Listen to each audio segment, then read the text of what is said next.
always change everything. Curse you, StreamYard. You're always changing shit.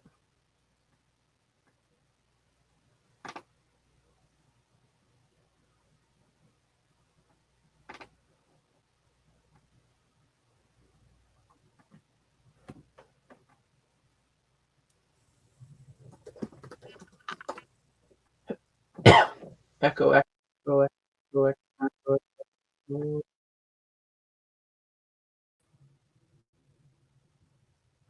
Let's get that going.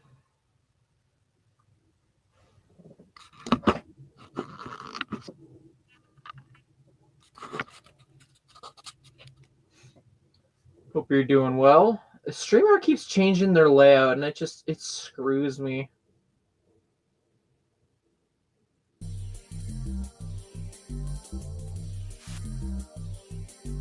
Yeah. Yes, we're sorting some more trading cards. I just gotta advertise the stream real quick.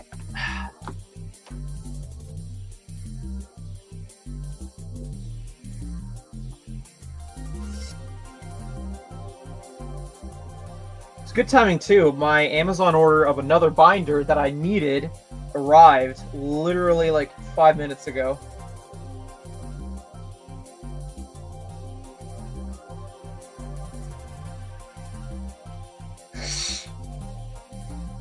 It's nostalgic for me though.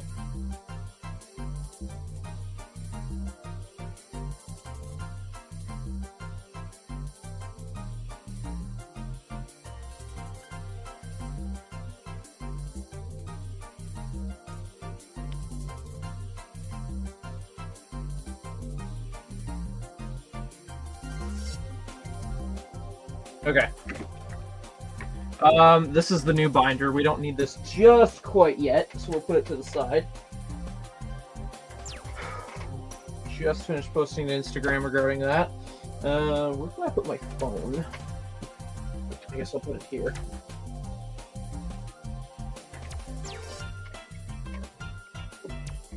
So yeah, I just picked up the trading cards today and just got around to calming down enough to actually do a video on it, on the full case of Series 10, which is, I think, next to impossible to get right now in terms of a full case. And the only person I can see that within Canada, or not within Canada, but as someone who is buying from Canada can see on eBay, there's only one seller and he's got just one case left. And this is the same seller that I got beef with now. I feel miffed or chumped out of value. So anywho, this is the most recent binder. It's got Series 8 Next Level, Series 9, and then Series 9 Next Level. So we're going to put some of Series 10 in here and hope that that's good enough to start with. We're just going to hang out, just chat about whatever. See what's up.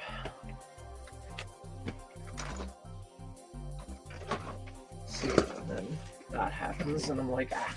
So yeah, as you guys can see, there's a big old pile of fucking paper packaging from the trading cards. Wasted no time. And like, that's not even all the trading card stuff I've done today. Like, I did a tin opening, but I sorted those cards already. But I do have more trading card stuff. It's not just the one case I bought. All right, Series 9 Next Level.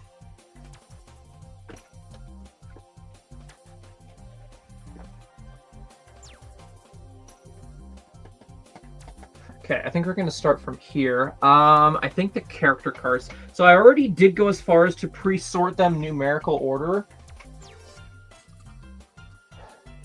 Just should be as easy as just sleeving them and putting them in.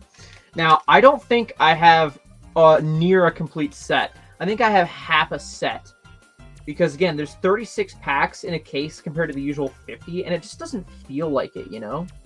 Oh, I started sleeving the wrong way. I need to turn this upside down. Start picking from that. Here, Kate, if you're still kicking around, if you want a link to hop on here, let me know. I can shoot you a link.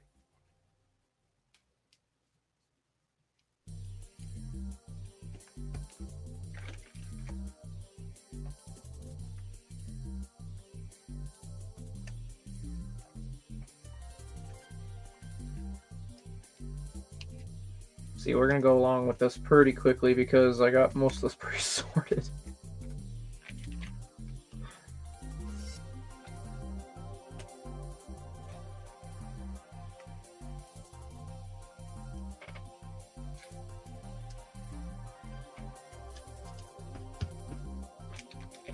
I paid like $370 for all the trading card stuff I got, and just overall wasn't happy with how it arrived. I mean, yeah, the trading cards are fine, but it's just like the stuff holding trading cards just wasn't fine to my standards. The seller's just like, meh, oh well. I'm just like, really? You don't care at all how you did a packing job? You just, as long as you got your money? I'm just not going back to that guy whatsoever.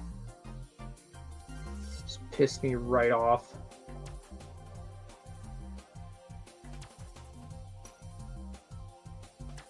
No, you're good, man. If that's what you want to do, you want to... Sure, yeah, I'm fine with that. I don't care. I don't have a requirement that you have to have your face cam on. Like, I know some people are like that, and I'm just like, I don't care. You want to vibe whatever works best, as long as it's, like, YouTube appropriate. I don't care.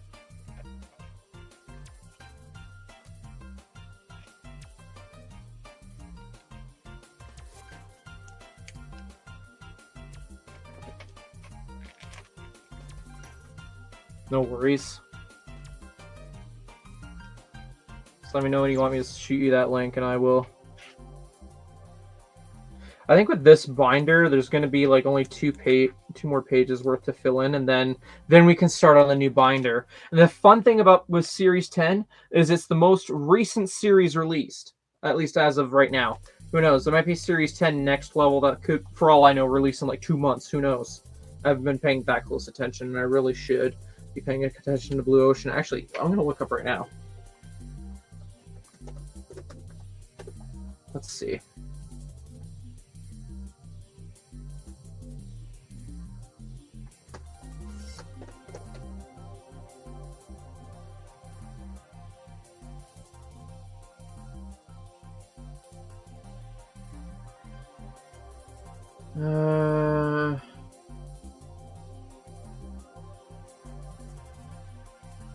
There we go. Found their channel. Yeah, nothing posted yet. But to be fair, I think I've been paying attention to like the magazines that have been releasing in Germany, because I've been using that as an idea of figuring out when we could see a Series 10 next level, and I think that we're close, but not quite there yet.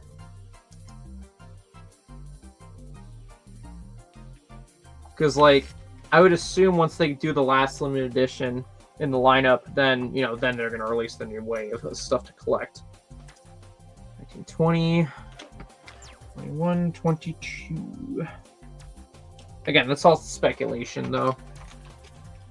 Time will tell. And the thing is, like, I'll be on top of it. I'll see if I can scrounge up some cash to buy like 2 or 3 cases from the guy I do like who sells trading cards that ships things with love and care.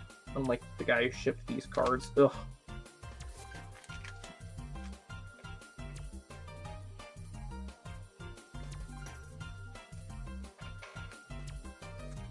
I'm noticing like gaps already, so this is pretty much possibly confirming my theory already, unless these are foils that take up the spots. Also, I'm realizing now this isn't exactly the best place to have this. I'm trying my best to... I don't know. It's the best I can do. I know, it's so changed. Not really. 6, 7, 8. That's 9.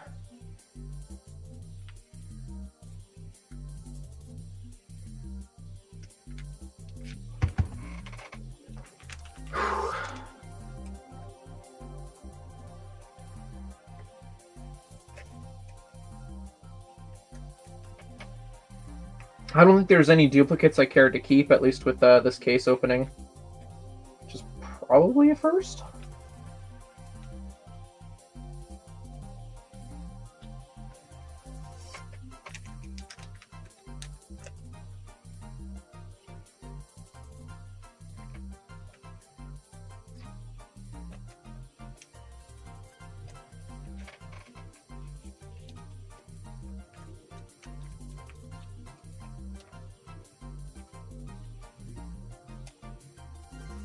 Also, when we get to the foils, like later on in the foils, I gotta talk about what's new about them that's different. Because they did something different. Like they're always changing something. No worries, Dion. So it's like they added another tier of rarity for the foils. And they changed the platinums to a different name. So I don't know if that's going to be the same going forward, or if it's just like Star Wars where it's a one-off calling it something different. I don't know. We'll be going on deep dive though when we get to that section of sorting the cards.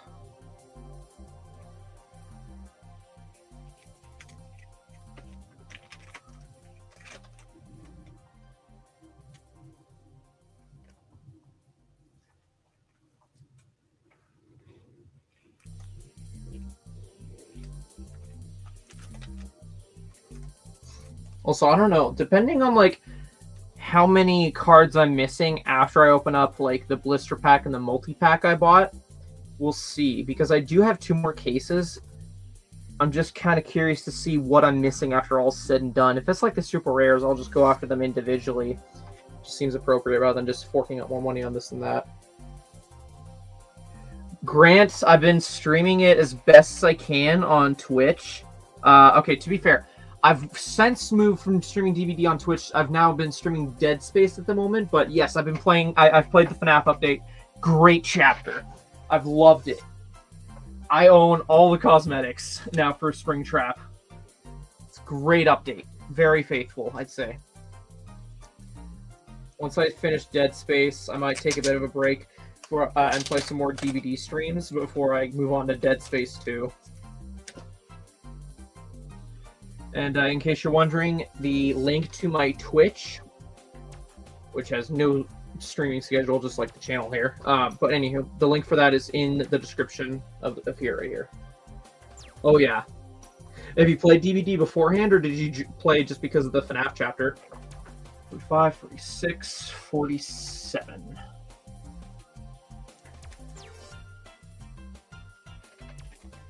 Because I played DVD before the FNAF chapter released. I've at least had like a year's worth of gameplay underneath my belt. Do you see yourself being a regular now because of the FNAF chapter, or is it just kind of like a one-time thing? Like, DVD is fun. Well, especially with friends. I got a crew that does DVD as well as like for Fortnite. Which I need to start playing Fortnite more because now I can unlock the Superman skin. 51, 52, 53, 54.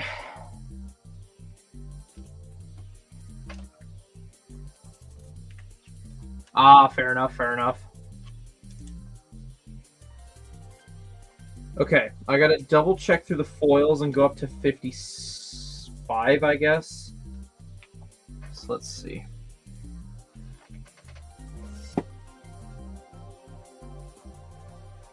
Okay.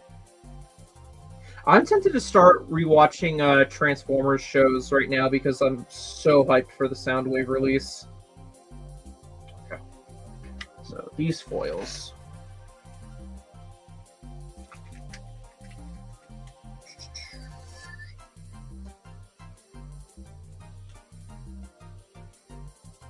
I do like the foils from this series as well, by the way. I think it's pretty cool. So, like, for example, it's card number 2. That's a foil. It's Kai. So it's like Tournament Kai from Dragon's Rising.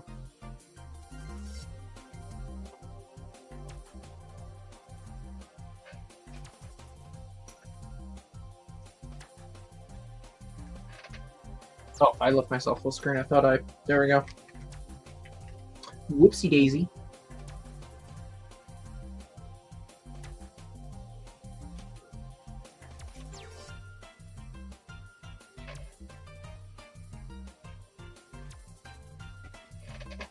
love seeing how these cards come together in a binder. It's so satisfying.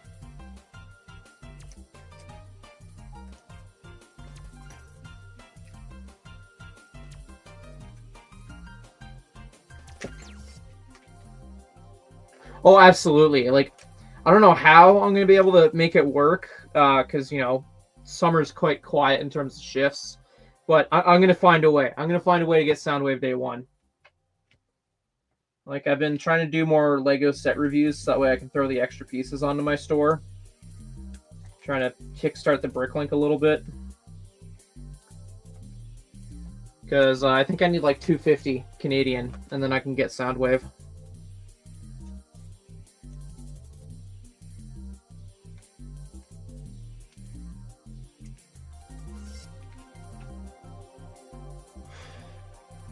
Okay, so that is the end of this binder. This is heavy. Holy crap.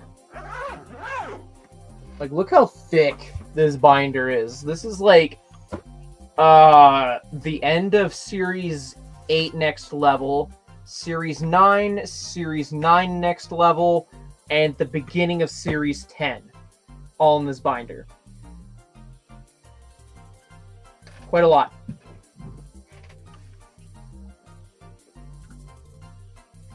Oh shit, hold on. What was the last card I put in here? Hold on. Because I gotta know, in case if I don't have that. Card 56.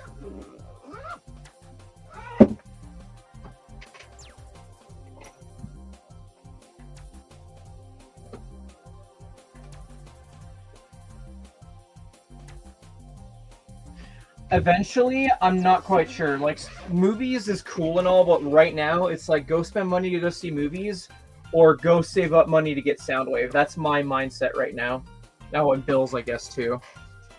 Bills are thin. Okay, 56. Do I have 57? No, but I have 58. That's just as good.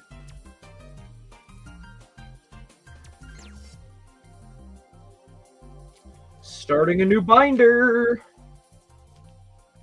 I've been hearing on like the internet that like the movie's decently good, so like I don't know. I got Superman, I got Fantastic Four. I feel like there's one other movie I kind of wanted to see. I just can't remember the name off the top of my head. I know when I see it, it's whatever. But I think there's one other movie I had interest in seeing.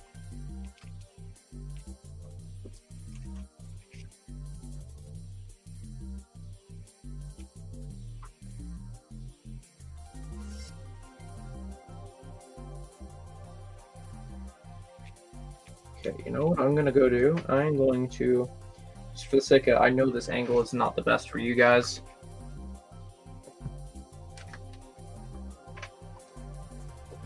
So regular cards, 225. Okay, so that goes here.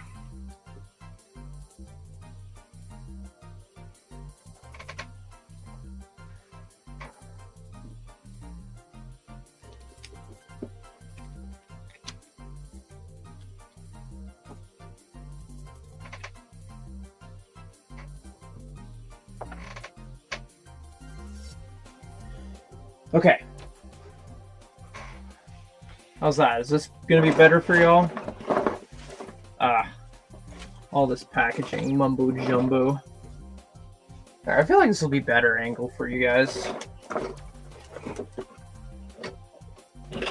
Yeah, that'll work. That works a bit better. You guys can see more. And then I just got that pile of cards next to me.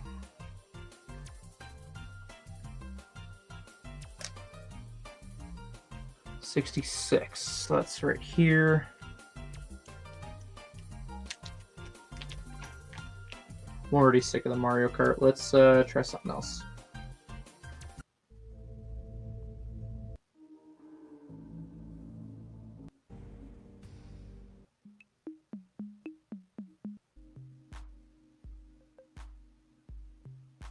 Sure, let's do that.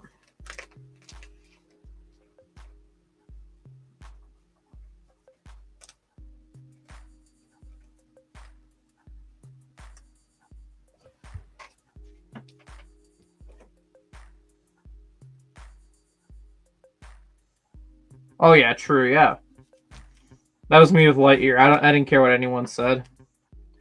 I was hyped for it, and for me, it was worth the wait.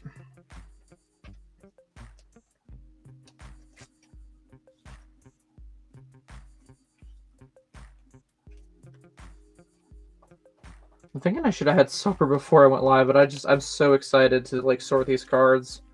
It is so satisfying, like putting everything in numerical order and then putting it in a proper place.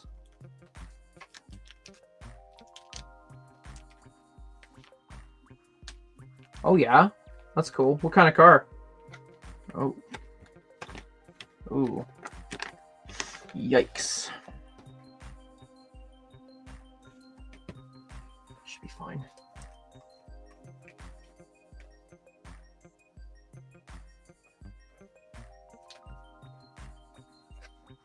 Nice.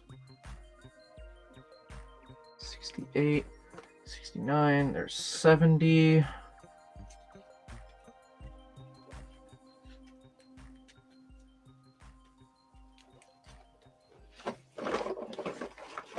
Ugh, I'm so sick of this. Move this out of the way. There we go. I'm unfamiliar with who that is.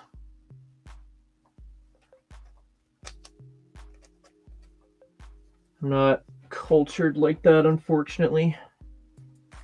I live under a rock with my Lego trading cards. Oh yeah, that's good. Welcome back, by the way, Dion. 2, 3, 4, 5. This is my 5th binder, Dion. Starting it up with Series 10. Well, not exactly starting up. We're continuing with Series 10. I still need to get a label maker so I can write down on the binders what has what. 6, 7, 8, 9. That's 80. Yeah, I don't think I have a full series, near full series. So this will be interesting. Oh, it's a band. Okay.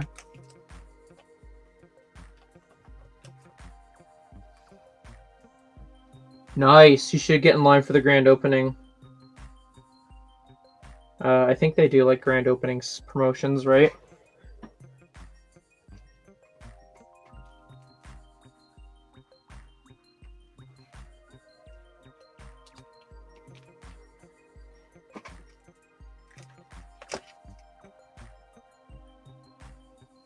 Oh yeah. Well, I mean at this rate, I mean I've expanded to buying fucking tins and shit just so I can keep making content and also still get cards, you know?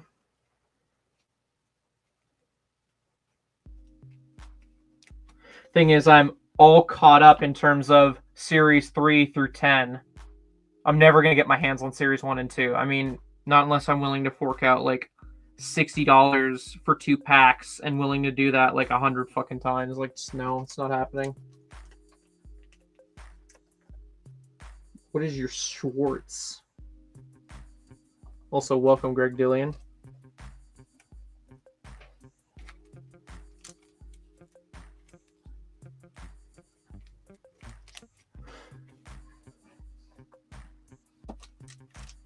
So you guys can see how gappy this is.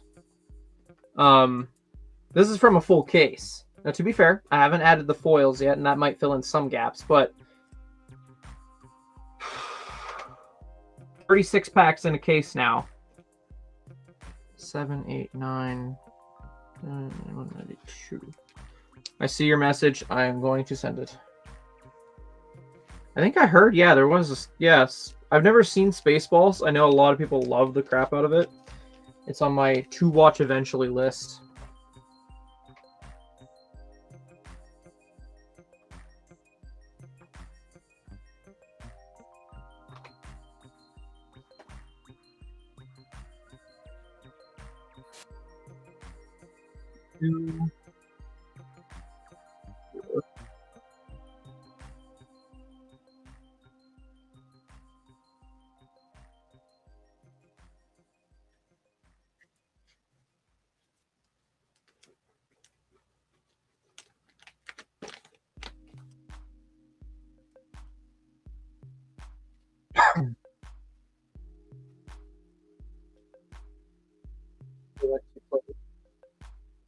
feel like that's reference in their deal.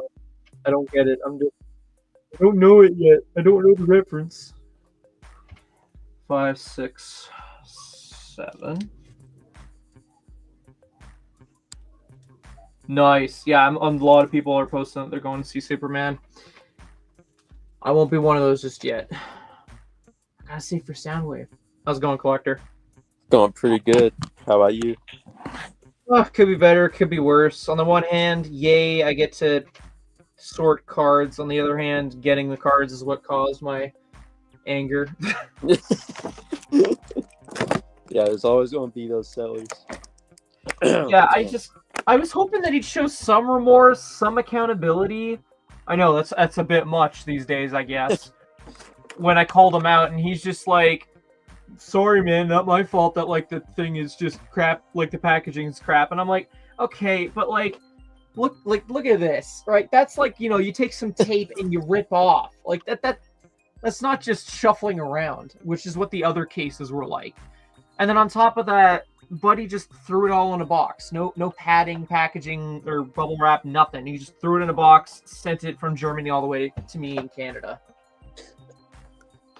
Like, yeah, that's terrible. It like some of the stuff I order too from people, I'm just like, some people are severely lucky with how sometimes like stuff arrives, because they'll just throw, you know, your like, for example, action figures in a box, maybe put like some of that kind of like cardboard paper like on top of it and just end it there. And then it's like when I get it, I'm just like, you know, now when I'm doing like reviews on my like order, I'm just like, you know, I'm just going to say it. I'm like, I'm just going to say, you know, it arrived fine, but like in the future, put more care into the packaging, because, you know, when that day happens where, you know, let's say Joe over here does the same thing, ships it off to somebody that, you know, is a true inbox collector, and an item that's like $50, and then the person gets it, it's all crumbled up.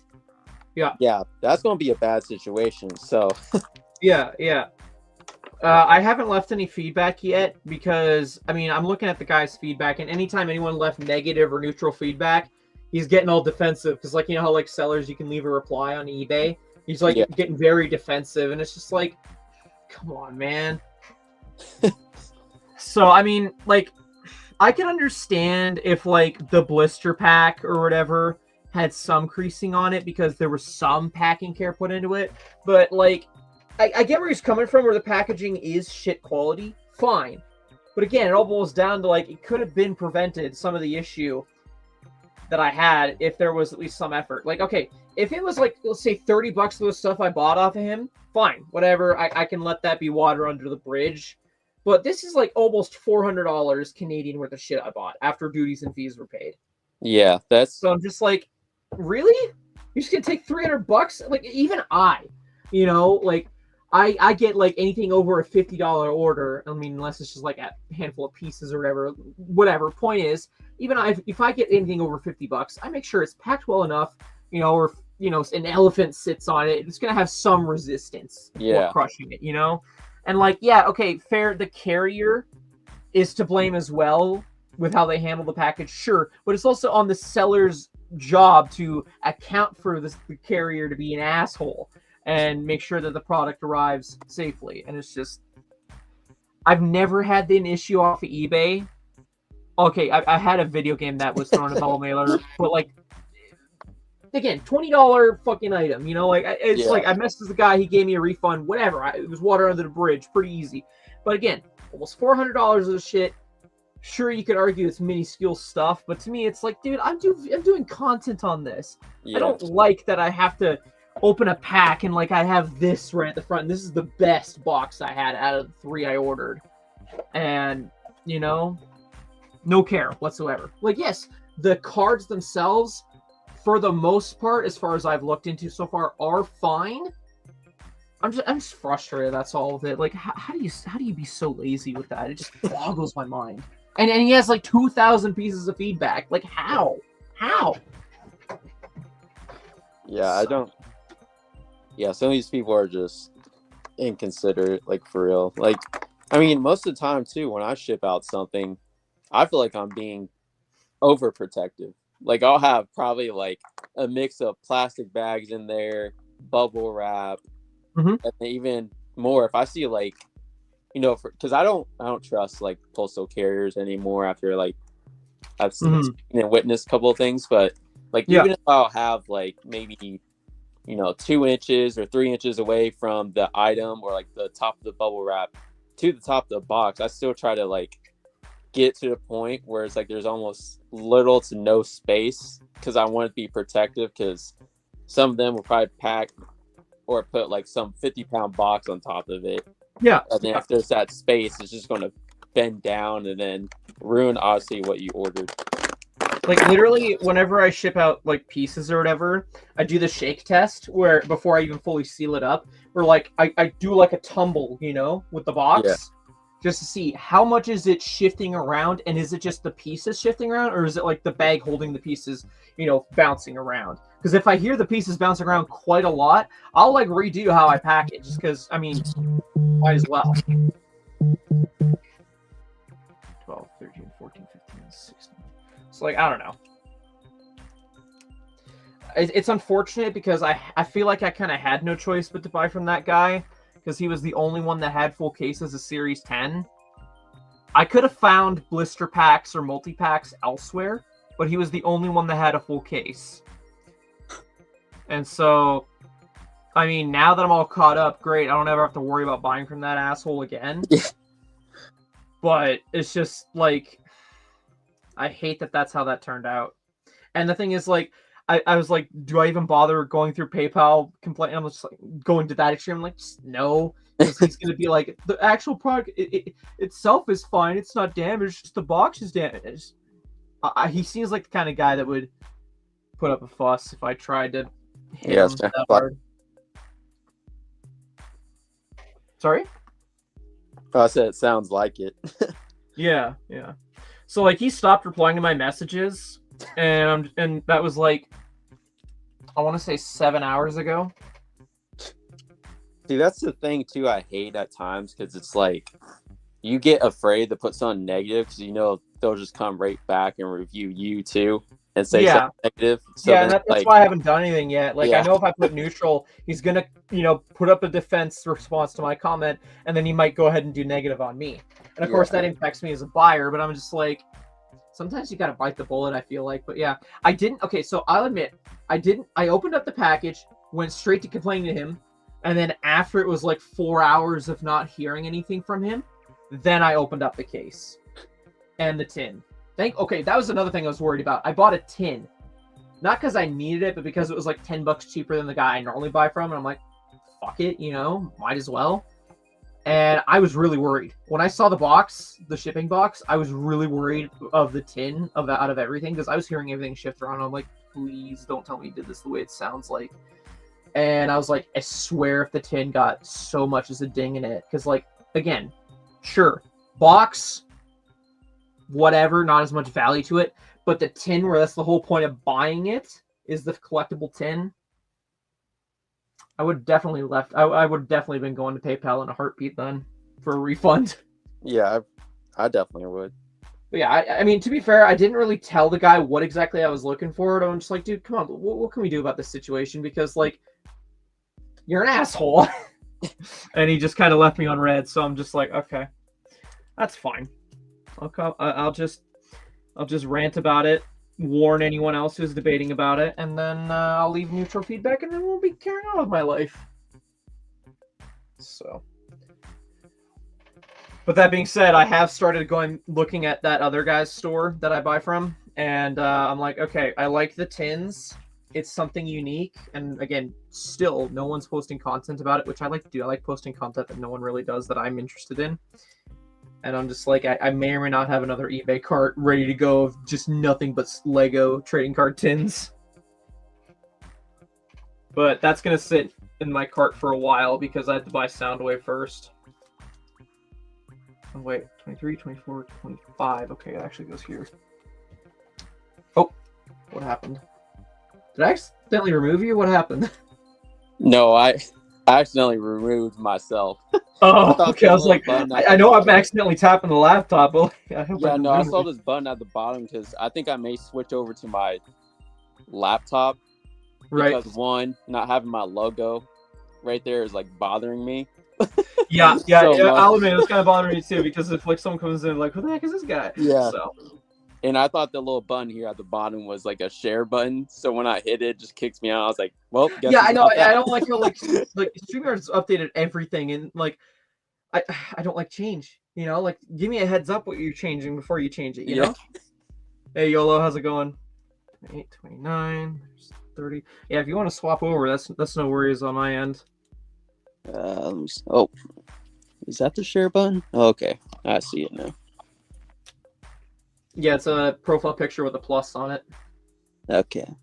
Or yeah, you know what I'm saying. I do this. Okay. A new Alien movie? Hold on. What? When was this news? This is news I care about. Was that just unveiled today? I know that Comic-Con, there's going to be a FNAF movie panel, and I'm very excited to see what comes out of that. I know, like, Lego's going to have their, like, Ninjago panel, and I'm just like... I feel like they're just going to do a whole bunch of nothing. So that's kind of like what last year was, wasn't it? Really nerd. Oh, I have heard about that. So, yeah, a TV series, right?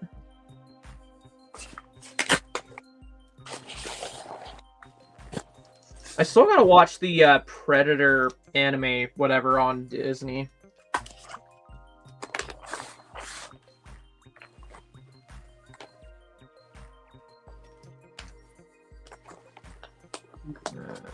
Five, 6, 7.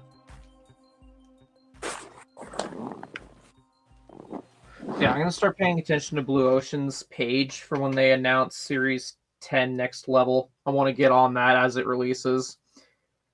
Because I think I now have a better understanding why Series 10 is so hard to find. And once I'm done sorting all this, we'll go over it. But it's just...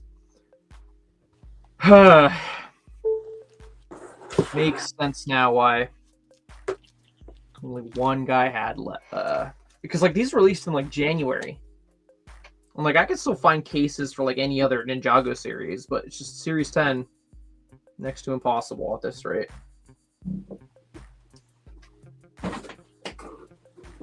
They made it more collectible. I actually got to double check. Maybe we can do it live. I did pull 2 super rares. I guess as to be expected. I'm curious what they're going for. If we can look at listings or not. Get an idea. Again, I don't care about selling these cards. I'd like to know what I'm holding, you know? If I'm holding the grand, I'd like to know. Not that I expect that to be the case, but you know what I'm saying?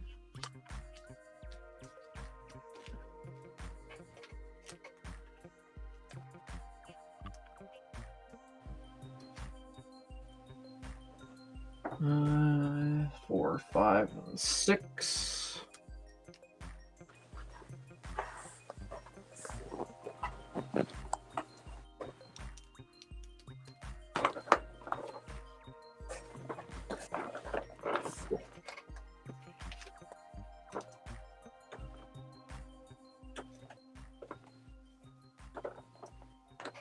Seven, 8, 9. Yeah, I don't like how gappy this is. It's annoying. No, wait, I already sleeved this one. 50, 51, and that's 52.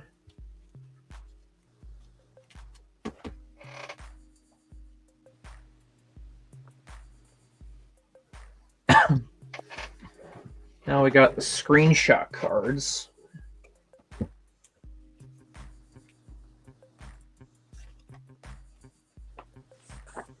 Three, 4, and 5.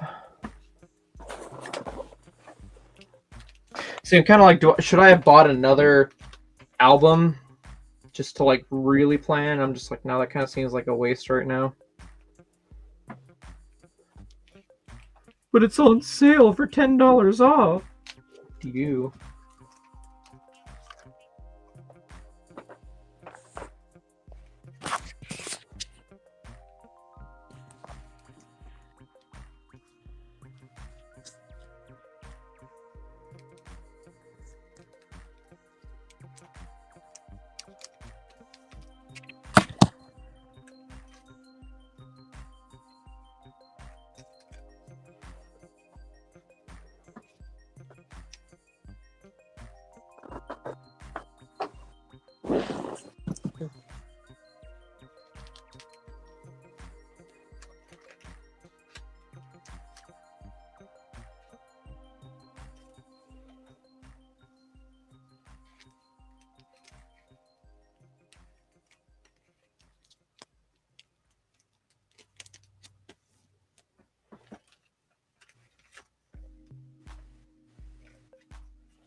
Just getting in the zone.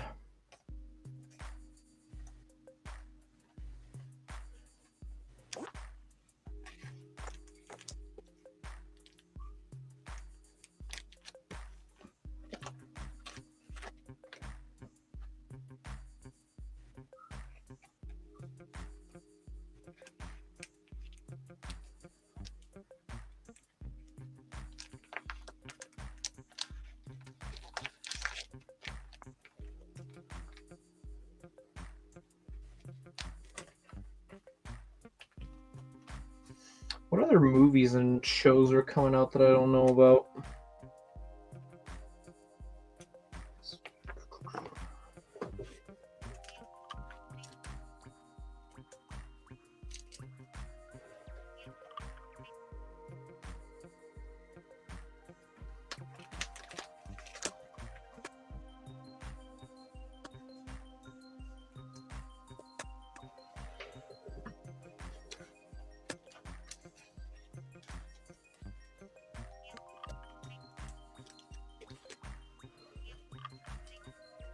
Oh, no, I haven't. You said that was on which platform again?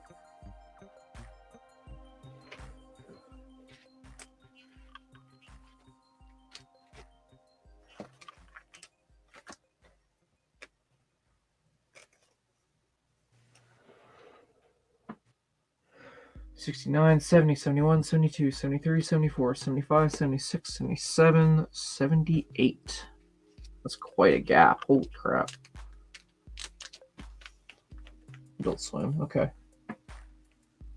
See, I'm kind of like looking at all these trading cards again makes me realize how often they were doing snakes, and like I don't mind that they're doing different army stuff. Like the Wolf Clan Warriors was cool.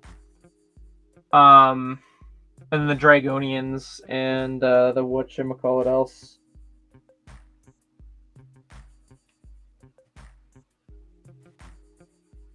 Like I get snakes are popular, but I'm actually in the club that like keep doing the new armies. Otherwise, how do you expect a show like Ninjago to continue to grow if we're just doing snake after snake after snake? I do like that they added a snake to the ninja team, though. I do like that.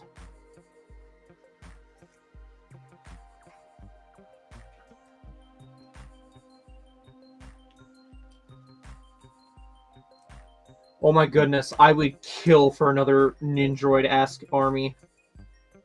I mean, technically we did get something like that with the Temple Guards, but that only came in one set and a tin, I think, if I'm not mistaken. I was tempted to army build them, but LEGO hasn't really made them easily accessible, so I didn't. A1, A2, A3, A4. Pretty sure I could bricklink them, but I mean, there's no real thrill of the hunt there, I don't think. If I do it like that.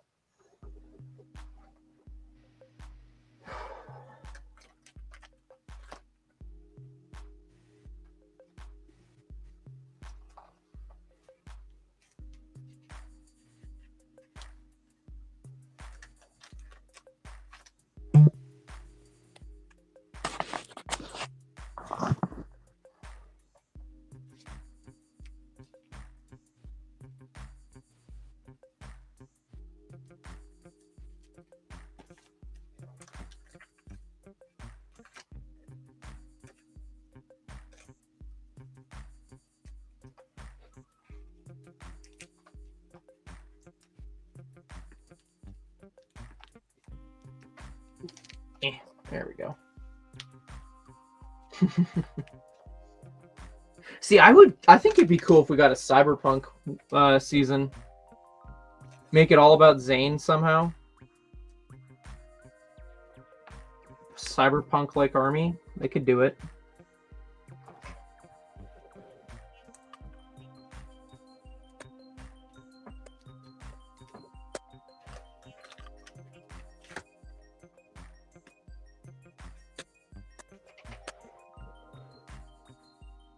And then there's 91.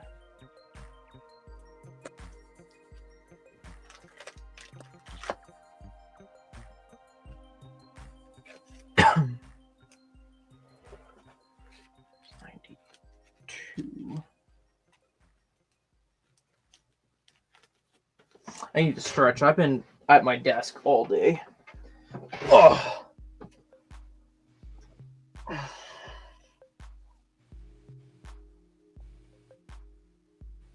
Oh, good stretches.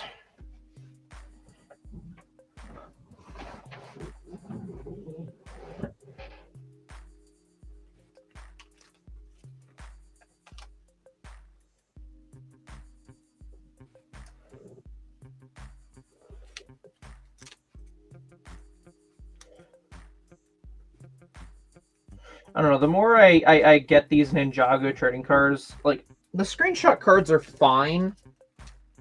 There's just certain screenshot cards. I'm like, why is this a card? You know.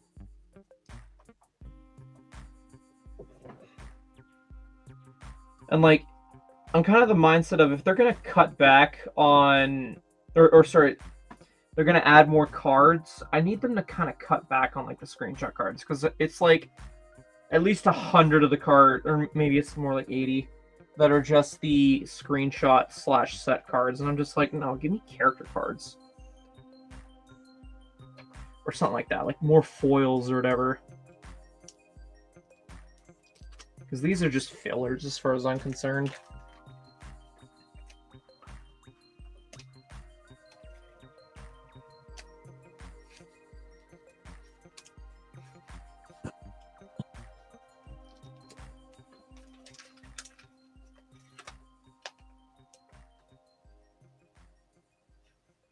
Ooh.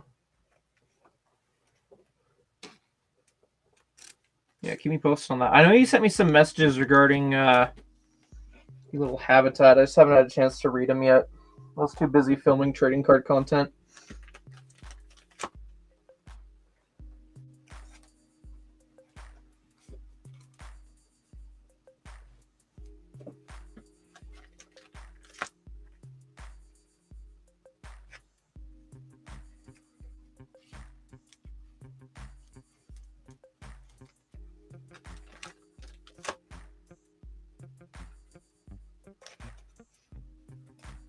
See, once I'm done my trading card content, playing catch up with what I just got today, then I can start reworking my shelves a bit, because there's some Lego books I've gotten that I've been meaning to put where all the other Lego books are up top there. I don't like having to move them from my desk to wherever whenever I need to clear off my desk. Those books are heavy. It's like 4 different books I need to put up top there.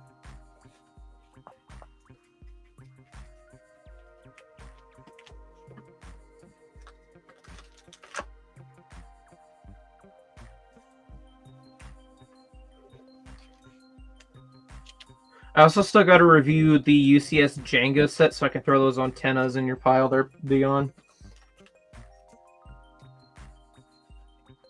That might not be for a bit at this rate with the trading card content, throwing a wrench in things. It will be added. I'm going to make sure of that. Whatever I can do to get last minute orders for the first.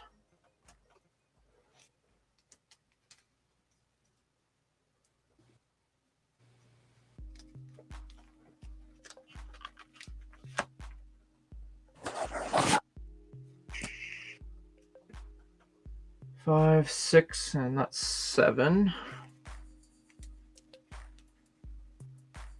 I did not know this, but I didn't know when you join someone's live stream. Is there like no way for me to connect literally my YouTube to someone else's stream?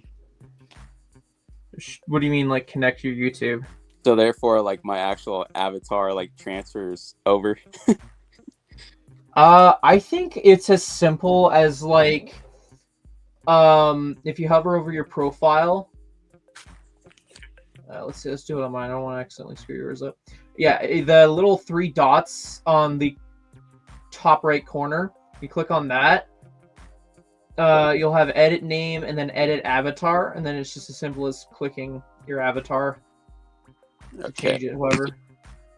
Let me join from my computer. The only issue is that like I don't know. I think I made my logo on my old computer, which died.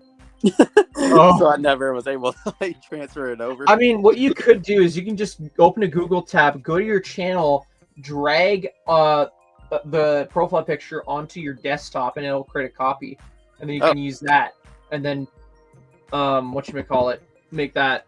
Am I making sense? Do you catch what I'm saying? Yeah. Let me see.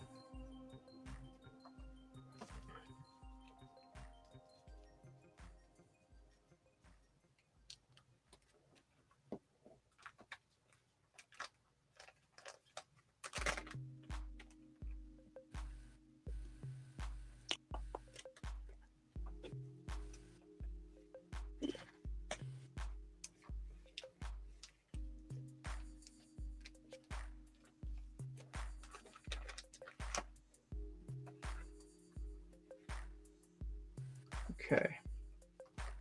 212. Am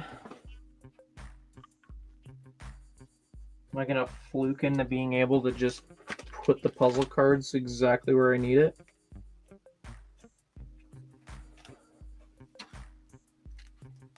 That'd be awesome.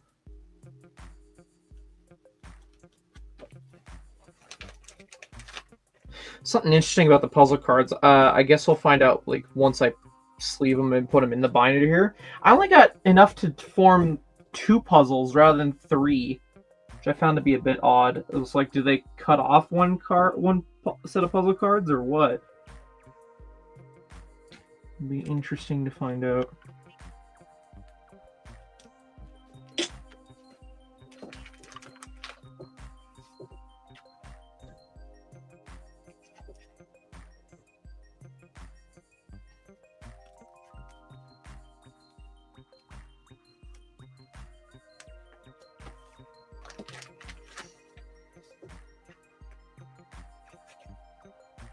$18, $19, $20.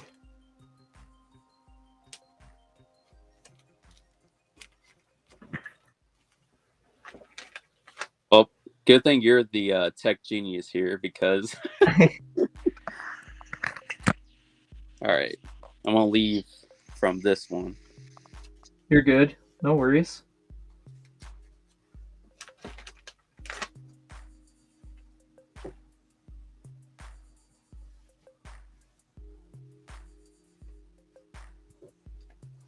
Yeah, there you go. You got the logo. Right on. 3, 4. Oh no. Dash number. The saying of "you learn something new every day" literally is true. I did not know it was that simple all along. Like all these years, I was just like, well, can't use my logo for this. It's not that simple. And then here you were, just literally said hover it over, drag it.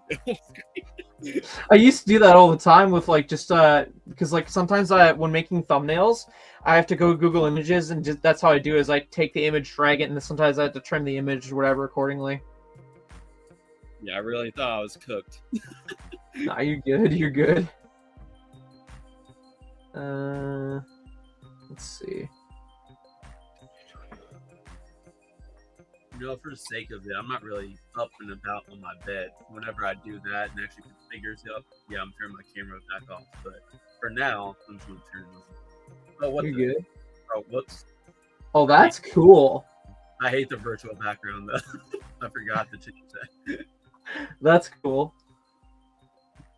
Okay. So we got a bit of a problem, but we're going to find a solution. So, puzzle card starts on this square here. And puzzle cards are in a 3x3 formation. And there's only 2 sides on this page. So that means we got all of this is extra. But that's fine. So what I'm going to do, and I've done this with the other series too, because again, it's my collection. It's just how I display it. It doesn't matter to anyone but me. It's just I'm concerned because I am autistic and I have very particular ways of going about things how I prefer them to be. You know? So I'm going to start the puzzle card on the next page, and once we fill out the puzzle cards things, then we're going to take the leftover foils, so like the Super Rares, whatever, and limited edition, and we're going to start from before the puzzle card and go from there. So that way we're not wasting space. It'll make sense even more once I do it. If you aren't able to understand what I'm saying. Anyone else? I don't know. Words. Like the same exact type of binder I use for mine. Although I find the ones more satisfying where you literally put it from the top, not the side. But from the side, it just seems so like odd. Yeah. Oh, I get a kick out of sorting these in numerical order. And then even more of a kick just putting them in something like this. That's where the real addiction is. I can care less about opening packs. I care more about like sorting the numbers.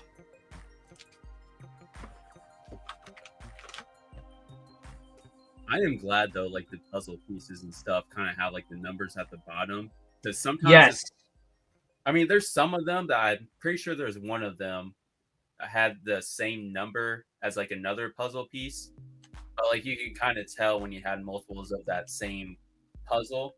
So that was the only bad situation, but like it just makes it easier. Like you'll know it's the middle card, but at the same time, you know, you're just kind of like, you know, does this go at the top or the middle?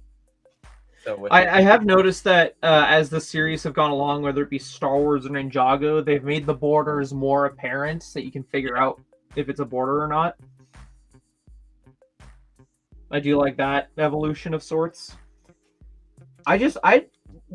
The one reason why I bought like a full case was I wanted to know just how lucky I was with pulling the platinum cards, because I was pulling a platinum with every other series, it felt like, at least. And I was like, okay, obviously this is the rare card, but like how lucky am I? So I bought the Series 9 full case, did that whole video, and I was like, damn, I got a 1 in 4 chance.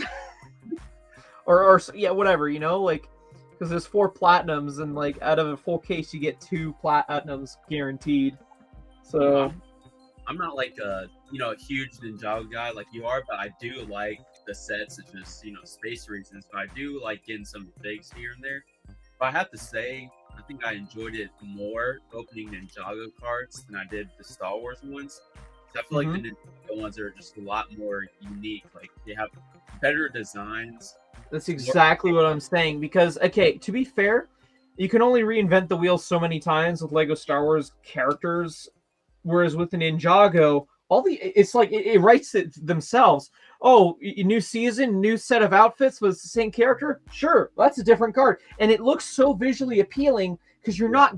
And I use Farm Boy Luke as just the baseline example, punching bag. But it's like I ask anyone, like, hey, tell me which series this Ninjago trading card is from. They'll probably have a better chance of guessing. I show them a Farm Boy Luke Star Wars trading card, and I say the same thing. Tell me which series it's from. Unless you're very well educated in terms of the series, average Joe ain't gonna know, compared to like with the Ninjago cards. Also, too, it's like it's cooler in the cards too, because like something with the Ninjago figs that like I kind of, it's cool, but some of them that on screen and like the animation they seem shiny, but when you get the minifig, it's like not shiny. So that kind of takes away a lot of it. But like to the card, you're kind of just like, okay, this is cool. It's actually shiny like it should be. And it just really makes it seem like it's own artwork, but also kind of taken from the screen and put it in the card in some way. But, yeah. And I know they've done like Harry Potter and Minecraft and Nexonites or whatever cards. Yeah. And Avengers ones, but I don't think those have been as popular as, say, the Star Wars or Ninjago. Like, it just never caught on, at least in Germany. I've been tempted to buy the Minecraft ones, but I'm like, it's the same issue I have with Star Wars, because, again, I looked at this one website where, I could cheat and see what, the cards are. And I'm just like, it's the same issue. You got X many cards with Steve or Alex. Again, that's Series 1. I don't know if they've ever released Series 2 or if they will, but there's so many more skin minifigures and sets nowadays. It would have more of a trading card aspect nowadays, I feel. It's just one of those things that time will tell. Sorry, you were trying to say something? I guess one thing I was thinking, though, it's just like, when I got the vendor, we got the first Star Wars set that I got, really second in general, first on release day. But like, there's so many things that really pee me off about it, but I won't get into it. you know most of it. But it's like, you know, instead of the patches being a GWP, I wish it was some type of like booster pin. I just feel like Lego's missing out. They absolutely are missing out on a market by not having these trading cards be produced in North America in general. I mean, to be fair, they do release the magazines with the foil packs in select stores in North America. But I feel like if they just told Blue Ocean, make them in English, start putting them in stores. I mean, that's why I'm like all supportive of like Stud City or ACOB or whatever, trying to push the movement onto people that like, hey, look at these trading cards, aren't they cool? Because they are, and like I'm trying to like do content on them because yes, they're fun to collect. Also, if I get in on it when it's not super popular, I can get all that I need. I can figure out all that I need to get them, that kind of thing. But like, I also do want them to become popular. I do want people to enjoy them. Because right now, not everyone knows that about these cards. Mm-hmm. It feels like it's fun too, because obviously cards. Okay, so you know you get a poster. So like the one you could redeem during the Jango Fett Slave 1. That poster. It's like honestly, when you frame posters, it's pretty cool. But like, you know, you're not going to have all that space in the world like hang everything up. So it's like. Comes to cards too, another way to put it is like they're miniature posters. So it's kind of like you'll be able to get multiple and store multiple in one location than they will with the actual poster. So like that just makes it a lot better, and they can make a lot more cards for the price of a poster. So like even if they do like, even though I would hope they wouldn't, if they were finally bringing cards more like to everybody, I would hope it's not something you can redeem with VIP points, but like, you know, that could be another way just to kind of like, I don't know, see interest levels if they're not certain. Well, here's the thing, and I think like people don't even remember this, but me, because of how I am, I remember every little stupid nitpicky thing. Lego Movie 2. One of the gift with purchases they had, which I'm convinced now, the more that I like buy these trading cards. The Lego Movie 2, when that was out, they held a promotion where, like, with, like, every, 35, 40 Canadian dollars spent, you got one trading card pack. And I have done a video on those trading cards before. I think I might have a full album. I just don't know where I put it off the top of my head. I have an idea, but whatever. Point is, they got these, like, packs, and they made it where, like, if you're an insider, like, a VIP, you could get the album, and that came with an exclusive card. But anywho, there was a gift with purchase where you get one pack, and each pack came with, like, 4 cards, and there was, like, I don't know, maybe 100 cards to collect. So not a whole lot. But I think it was them trying to gather interest in the trading cards. It's just a shame that they did it with something that, let's be honest here, just wasn't as popular at the time. Like, the Lego Movie 2 didn't have any interest. And so using that, like, I get the whole point of, like, the Lego Movie was a success. You want to try trading cards? Let's try it with the Lego Movie 2. And then the whole thing flopped. And so every data they got from that, they just thought, okay, we're just not going to do anything. We tested out with the Lego Movie 2, which is a shame. Because I guarantee you throw out something like, what's something that's really out there? That's not what they're currently doing. I hate that my mind went instantly to Lego Pokemon.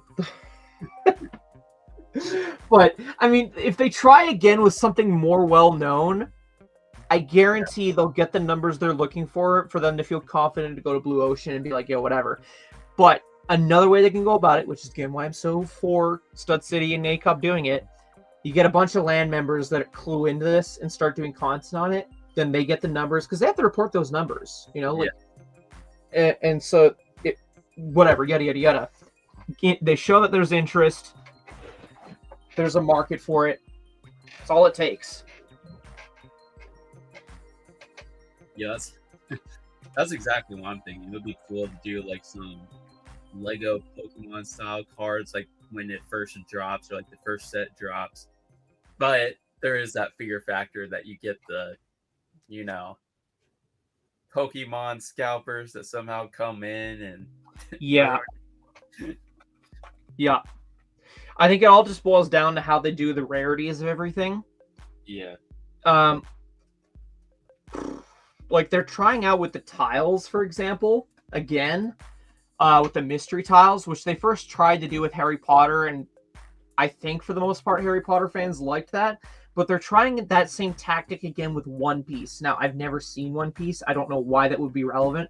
I've seen like one Harry Potter movie, and I understood the chocolate frogs thing for the mystery tiles.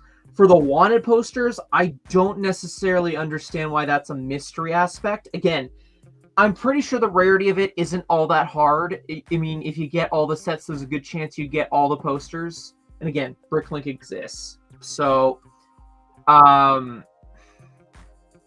I don't know. It's one of those things where it really boils down to scarcity in distribution, that kind of thing. So, like, yeah, they totally could do Lego Pokemon trading card mystery packs in sets. It all boils down to, like, how many cards are there to collect, how many are, like, the chase ones, you know? If they can get something started where, whatever... Because, like, with the Blue Ocean, they start out with being just casual, from what I've seen through opening up all these packs. And only just now are they changing it to be more, I want to say, competitive in terms of trying to collect every card. Because, like, I was buying the full case of Series 9. I got basically all the cards I needed for the full set, minus, like, a few cards, and then, like, the 2 Super Chase ones. But now that I've opened Series 9 Next Level and now Series 10...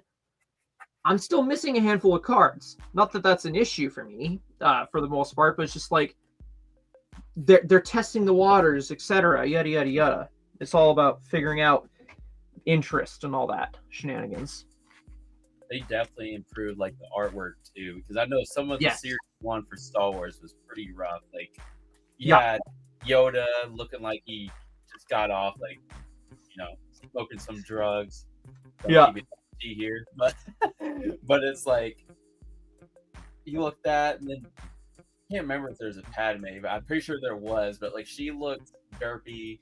We had some Lukes that looked derpy. Stormtroopers were like the main, you know, guilty one about derpy. No matter what variation, just never looked right. And then it's like as it progressed. It just got a lot better and actually looked more natural. I know you mentioned X-Knight cards, but are there Chima cards? I haven't researched that far. I'm kind of trying to stay focused on Ninjago. Now that I'm all caught up with Ninjago, I might start broadening my memory and the knowledge a bit more, and maybe I'll have an answer for you soon regarding that. I don't know, because,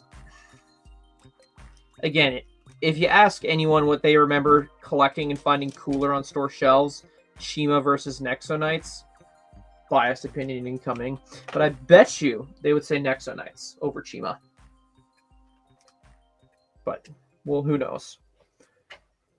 You know, this may be a little hot take, but like over the years, I would definitely have to say, like, I feel like Ninjago is a little popular too, because you kind of have some people that were really in love with Bionicle that got into it, because it's literally like the same concept, because you have like the, you know, fire type, you have the kind of earth type, that nature, then you have Zane, which is basically obviously the ice type. So I really feel like he had a lot of that audience that went over, and then the mechs I think really elevated it the most, because it's almost like, you know, just brick built Bionicles in a way. Which first off, still don't understand how that promo for Bionicle was like so terrible looking, but then they make a mech, it looks 2 times better. Like I don't see how that happened. It's just like, okay, if you're doing some brick form, why was it that terrible? Like you should have just made it like a mech instead. But it's like it's so comparable to Bionicle, it's kind of crazy. So I just feel like the success in Ninjago, if they brought back Bionicle, would be so much better. But they definitely have to focus more on the designs, because I like collecting Bionicle. Like a couple of years ago, I got a decent amount of them. I was mainly into Hero Factory when I was growing up, and that's only because I got a lot more Hero Factory, and then eventually got to Bionicle. And also another reason was the Hero Factory pieces were upgraded, so therefore they didn't break pretty much like at all compared to Bionicle. But Yeah, I would definitely have to say like it would be cool for them to bring that back, just a popularity, um, in general. So it's like, yeah, I don't know. I really want to see Bionicle make his return, just like a couple other themes. It's the OG themes are probably like the best. Yeah, I'm really hoping because, like, don't get me wrong, classic space stuff is cool and all, but we're really at a point where it's like, all right, move over, you old geezer. It's time for us to have our turn. You know, Yeah. respectfully, I'd say. Space Police back, bring Power Miners definitely has to come back. I would love some Atlantis. Oh yeah, That's what got me into it all, like watching the Atlantis show. Now, granted, I only have like maybe one or two Atlantis sets to my name, even though it's what started it all. But yeah, I would like to see some Atlantis. I was kind of hoping with Ninjago Seabound we would have gotten a reference or something, but yeah. Unfortunately, no.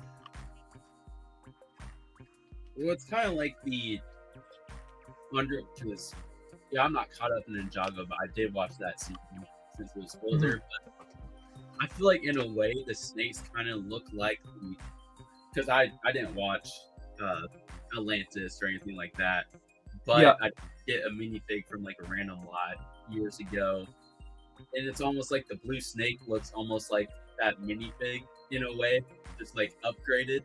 So it's kind of like maybe that's kind of like a small reference right there. I don't know. It's possible. Sorry, I'm also just wondering if I'm doing this right, because, like...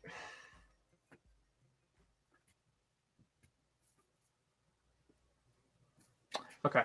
Sorry, I lost myself in myself for a second there. So I'm not going to put these here. By the way, this is a new type of card. I'm calling it profile cards, because I like making up names for things.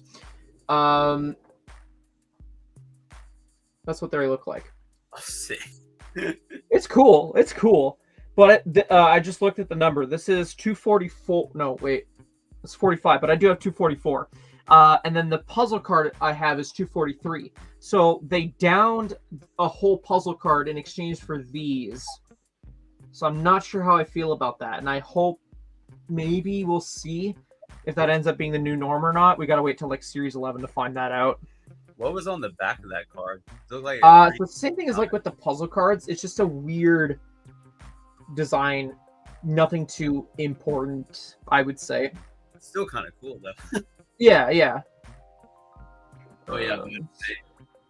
Yeah, I said obviously I'm like breaking down all my boxes and going to recycle them, but I just had to keep the one thing I actually liked about the Black Series boxes, which was cutting out the side art. Yeah. And then even like the window ones, the older style, I'm just like keeping this part with like the artwork. Yeah. Some memories, some way, but at the same time, I really like them so much better. Opening them up. I mean, I just got this guy recently, Captain Carnal. I just had to. Oh yeah. First, it's such a shame that they really messed up the sequels because it's almost like there's so many cool character designs. There really is. They just wasted them. Sith Troopers were so cool. I mean, Captain wasn't in the movie, but it's like he honestly has regular First Order Stormtrooper gear besides it being red. And it's like that's stuff of that nature. So it's like in action figure form, they just look so cool. Mm-hmm. It's kind of crazy. And then I mean, the designs could be saved, like with what they did with Rebels. Just keep it going through like in Rebels sets. But like I know they did Star Wars Resistance, and that show flopped, and therefore they didn't produce any more sets. But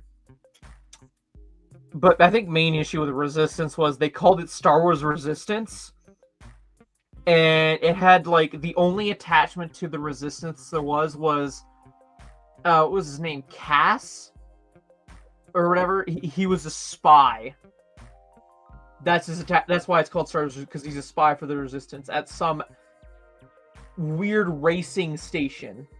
And that's all I remember about the show. And I'm just like, I didn't really remember or see how it tied into the Force Awakens, and like, not that it needs to, but just if you're gonna call your show Star Wars Resistance and have it be nothing about the Resistance for the most part, what the hell are you doing? Of course you're gonna ruin any audience interest. Tony, they just need to do Kylo Ren backstory, or just like when he was Knights of Ren, just the Knights of Ren, just have that be a show. I mean, yeah, okay, comics exist, but like they've retconned so many aspects of the comics already for the sake of the show. I mean, who would really give a shit if they, you know? I hate it so much too, because it's like Kylo Ren had such a cool design, and the fact too, it's like he had his helmet, but he like barely wore it. Like every scene, it's like him without his helmet fighting somebody, and then it's like you just want to see it so much. And then when he had the reforged helmet, which is one of my favorite helmets, barely had that on. I think he probably had it on for maybe like one scene. That's it. See, and like that's something. If I can get selfish for 2 seconds here, make everyone roll their eyes for half a second. That's something I've kept in mind as well when it comes to writing the channel lore story stuff. I want my villain to look cool, but I also know I can't go like ruining their design right off the bat. Otherwise, I'm just gonna have another Kylo Ren on my hands. So, I was actually looking on Amazon because it's Prime Day or Prime Week, whatever. There's a jacket I wanted. It wasn't on sale, but I am looking at costumes now for that.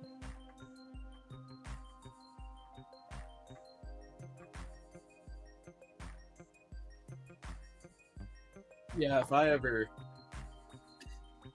cosplay, it's definitely, I'm like really close to one day I get like some type of costume. I'm not going to make my own costume. That's just doing too much. I'd rather just have something that's already done, and like, even if it's not accurate, I'm like, as long as it looks good enough to me. Because honestly, if I did, seriously cosplay somebody, it's going to be the reforged Kylo Ren. Because I'm like, I have the Black Series helmet, which, pretty much the helmet's only going to look good in the dark.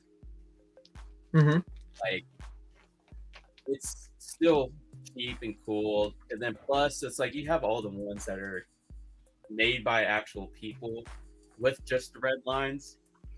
Like not doing it because that's like most of the time it's a dark or light red and it just looks funny because it's not like lit up and doesn't really look like it was just reforged like how it does in the movies. Like I have that. I have a Kylo Ren lightsaber, which is actually a thing. It's a better lightsaber. Actually, I forgot. It's not NeoPixel. It's something else. Xenopixel. That's what it is. Which I still need to look into it more. Like be able to put different fonts on it, and it was a little difficult to figure out. Still is. Don't know everything. But and it's just the costume, boots, and gloves that I have to go after. But it's probably gonna be another $300, but it's like that's still gonna be cool just to be able to like have it. So that's the cheapest cosplay too, I feel like, compared to most dark side villains. Definitely a lot cheaper than Darth Vader. But it's very something I've been like considering because I'm just so close. And then I have my own drone, so like just going out and getting like my own shots at night with me doing stuff, that would be pretty sick. Drone. Oh, that's an idea for how I can get. You just gave me inspiration for how I can film the sequel. Interesting. They're not cheap, but I have a mini, and I didn't go for. I mean, this is probably just going to sound like hodgepodge to you, but it's like I didn't go for. Why am I spaced on the brand? It's one of the top brands. Oh, DJI. I didn't go for a DJI mini drone because they're a lot more pricey. And I saw like a competitor that was, I feel like, not Right. super behind, but like I feel like good quality. So I went with the Atom. It's by Tenzik, and I have the like 3-axis gimbal one, which is kind of like now second oldest. They just came out with the like 2.0 version, but it does just as good. And I feel like yes, there's some features you're not going to have with this one compared to DJI. Like DJI, I think there's a way where you can get to follow you from the front, but when it comes to Potentic, you can only follow you from behind. But at the same time, it's like, okay, if I'm just going to do it from the front, then it's like you could probably just have it record you in front, and then you do your own motion and just do it that way. You can always edit stuff. So like at the same time, then you can obviously get the tracking to go into your video edit. So it's not like a big, crazy thing, I feel like. But yeah, it's there's a lot of potential when you get a drone, what you can do. But yes, there's going to be the fear factor of, oh no, the wind's going to pick up and it's going to thrown around and throw it into something. But it stands its ground. There's just times like I'm still afraid to fly it really above trees or over water. Yeah. Like I trust it, but at the same time, I'm just like, I have a bad feeling something's going to go wrong.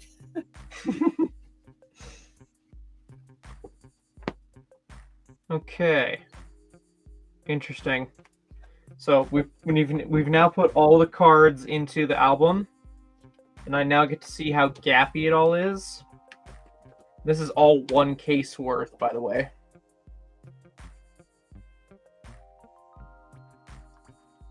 Just interesting to me, that's all.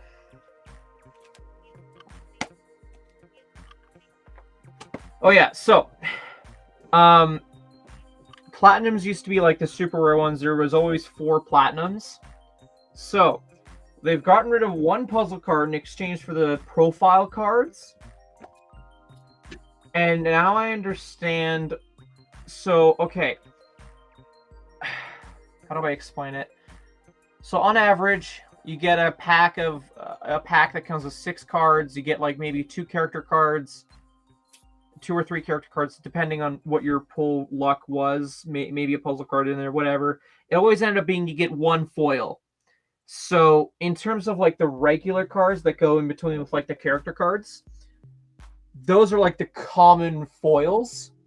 But now they put a different twist on it. Rather than just having a chance of getting double foils, with the second foil being the rarer one or whatever, it's still 1 foil. So as far as I can tell from this case opening, no matter what. But they've made it so that the chance of getting a rarer foil is just replaced entirely of the regular foil, if I'm making sense. And let's see, with this site I'm using, let's see, how many of those medium rare, I guess, cards, I guess we'll call them just for right now, 268 all the way back to... So this is around... Am I being dumb here? I want to say like 14, 15 of these like medium rare foils that you can pull. Now again, 36 packs. I pulled 3 brand new ones, and I did get 2 duplicates of these medium rare foils. So that's like 5 cards out of 36 packs that were like the medium rares.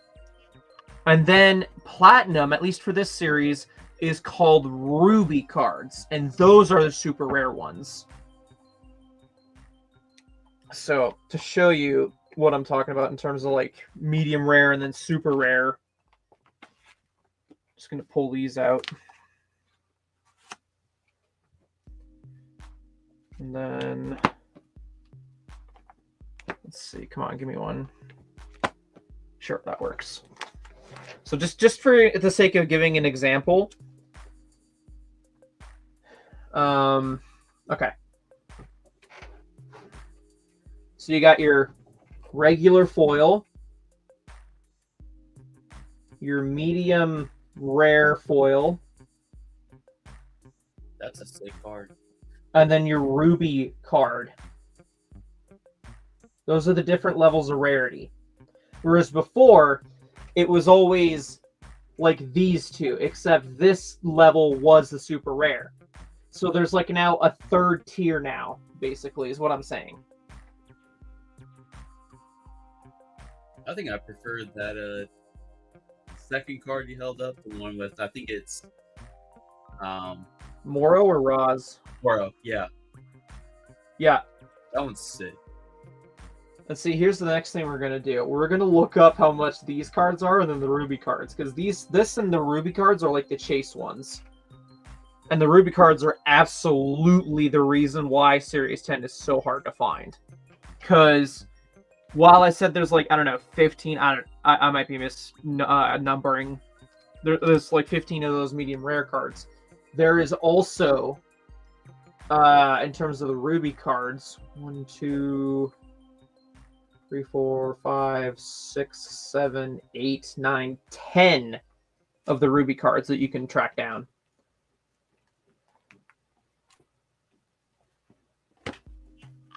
So, like, yes, these are rare, but the rubies are way more sought after. 63, 64, 65, 66, 67.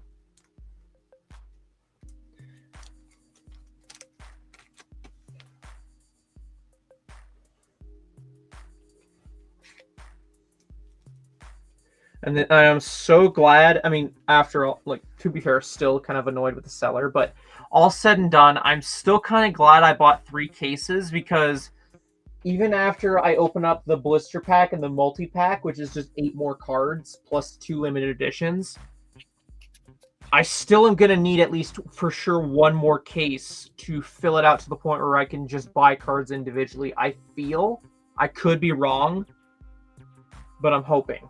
But I still bought 3 cases because, you know, better safe than sorry. Worst case, if I don't need the 3rd case, I'll bring it to Brick World next year. Nice, Grant, nice. Noted there, Dion. All right, so here's what we're going to do. Share screen. We're going to go researching.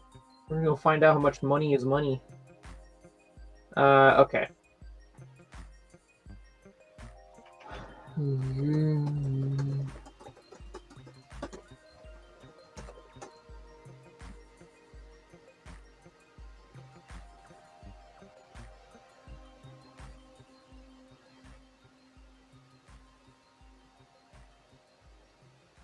like none of these cards end up being on there. Yeah. Well, like, look. Okay, there we go. There's our first ruby card we're seeing. Dang. That's not one I have, at least that I know of, for all I know. $54. That beats the Series 9 next level cards I have, because those are worth like $30. Can you These are worth translate English? Hmm? Can you translate that price amount in English?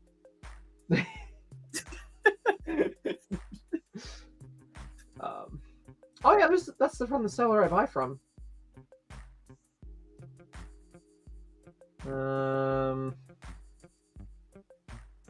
Let's see. So this is 270 range. Watch, they're gonna be sold out. Yeah, there we go, sold out. Look at that. That's funny. Okay, so Ruby J, $41. Ruby Aaron, $41. That's crazy. And again, this is just what's for sale. I guarantee if you look under sold, we might see some more. So you're telling me I can trade some trading cards for some like expensive mini things at this point? Yeah. That's what I'm always saying. Supply and demand, dude. Like, you know, 1 out of 10 ruby cards you can collect, and they're like really rare. Okay, so here we go. No, that's not the exact. No, that's the medium rare. So those aren't really desirable. Those are like $5 a piece. Whoop-de-fucking-do. it's worth more than $5 to me. That's for sure. Yeah. Well, I'm not factoring in shipping, to be fair, because like I don't know. I don't know why I'm not, but just I'm not. Gee, I wonder who bought that on the 9th. Actually, no, that wasn't me, actually. Anywho. Limited edition cards are always going to vary based on who the character is, because those are on like the magazines, the tins, the multi-packs, the booster packs, etc. See, I don't have that card, but that's interesting that that's $38.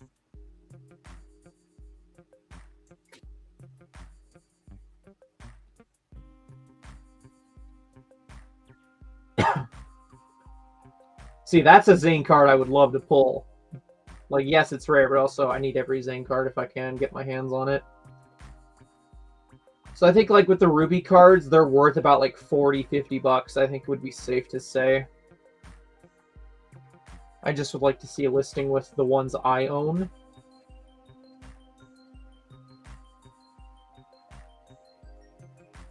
Which I don't think that's going to be the case, because eBay only goes back so far.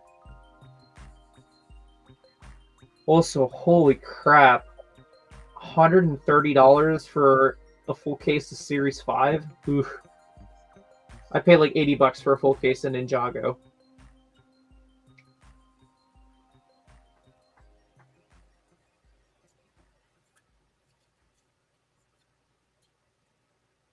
Interesting. Yeah, there's just not a lot of sold listings of the Ruby cards, let alone ones that are for sale. I mean, that's always the hopes and dreams, is if you were to pull a duplicate, it'd be for like the Ruby card equivalent. I would keep it for myself. I wouldn't sell it, but it would be cool to have in like a video to pull a duplicate for my collection. It'll happen one day, I'm sure. But until then, I'm what ifing.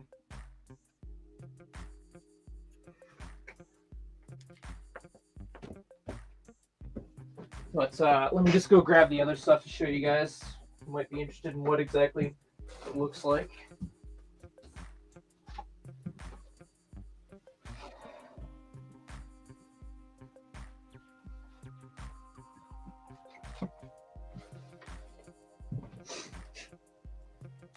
Okay.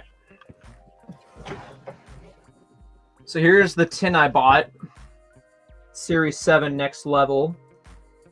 It was the only tin I think he had, and I was just like, screw it, why not? So, limited edition card wasn't anything too interesting. It was just one of those water viper snake characters. Just whatever. I did it for the content, why not? And then got the booster box, which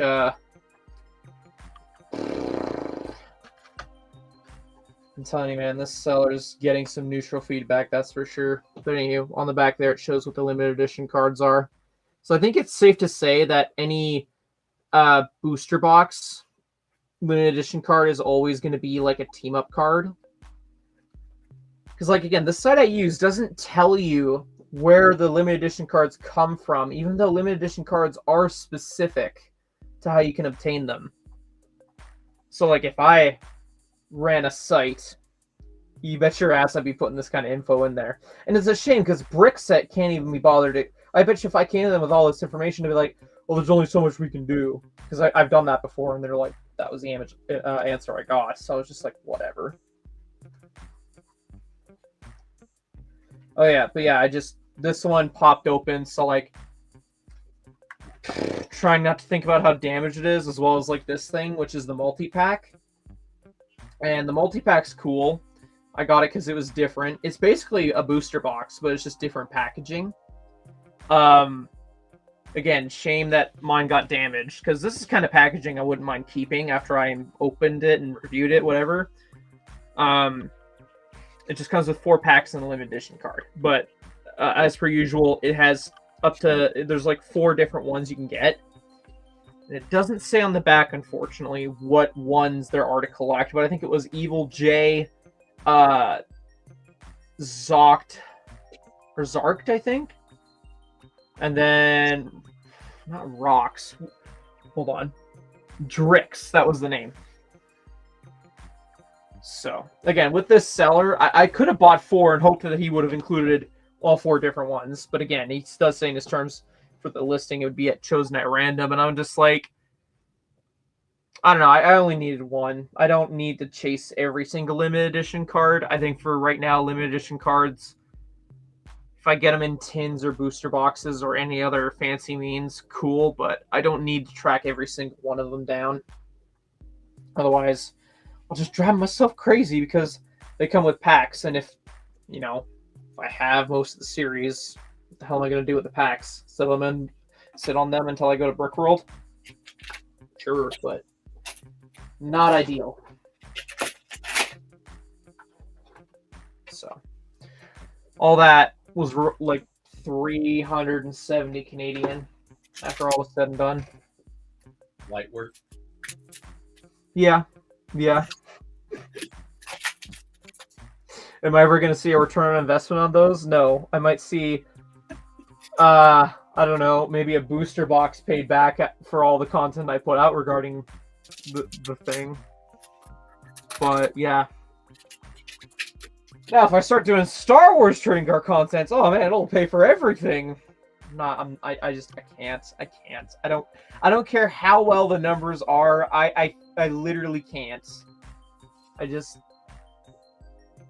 Too many Farm Boy Lukes. I feel like it's something too, like the Ninjago packs that opened up. It's almost like you got 2, sometimes 3 hollows per pack, with I think less cards than the Star Wars ones. So it just made it a lot more fun too, because it's almost like Star Wars ones. It was almost like, oh great, puzzle card instead of a hollow, or like a second hollow, and then it just got. Yeah, there's just so much more fun just seeing the different variations in Ninjago. It's like Star Wars. They're more collectible. Yeah, and it's the Star Wars ones too. Honestly, I'm not in. I think I stopped in maybe series 4, maybe 5. Can't remember. I think it was 5. I think 5 is the most recent one. Yeah. Okay. Yeah, I think there's some art style ones, which are kind of like regular cards. They weren't any hollows or like that, but I like those the most. But then Ninjago, because I did mainly the crystallized ones. There was like these pink cards. I think you said it out. You called them blacklight cards, basically. Yes, the blacklight cards for Series 8. Yeah, those were still like very cool to me. Yeah, it's like had its own touch, had its own style, and then like if you get a bunch of them together, that's just gonna look pretty sick. Yeah, Star Wars are just like pose A, pose B, pose C.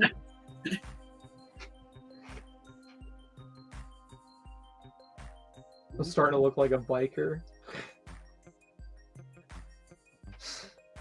I swear, I'm just the bandana is just a glorified. What's the word I'm looking for? It's just to keep my hair from smacking my face as often, and coolness factor too. But it's also might be turning into the lore factor as well at this rate.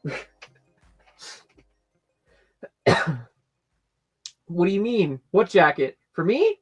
No, it's just for a character. I don't know who's going to play the character. What do you mean?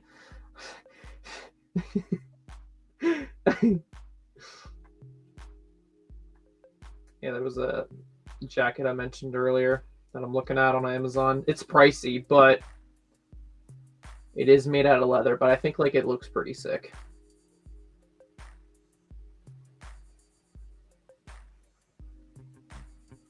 And supposedly the hood's removable, but yeah. And they do have different colors, but I do vibe with the blue and black one the most. I know Jordan has the gray and black one. That's kind of what got me looking at it, because he asked me to order him one how many months ago? I don't know. But yeah.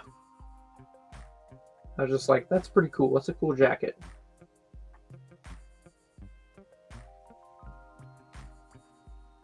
So, it's just that price tag, man. It's a tough pill.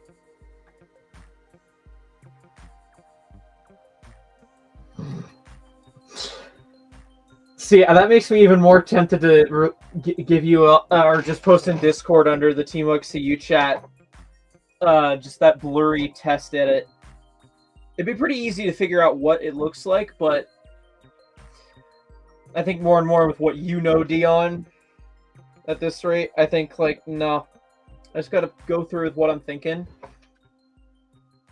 And just let the hate come in terms of, like, no, the villain looks like absolute trash.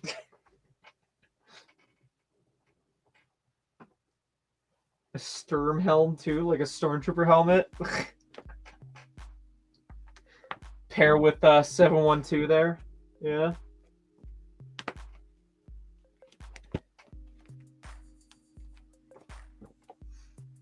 Oh yeah, I know. You're good. So how much of this this album have I taken up already? That's what I'm wondering.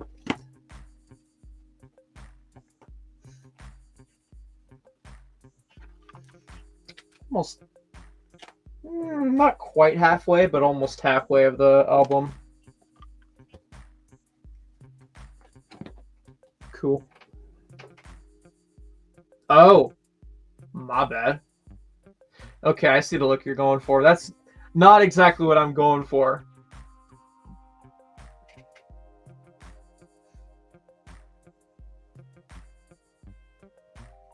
Actually, I gotta double check. Is that still here? It is. Okay, good.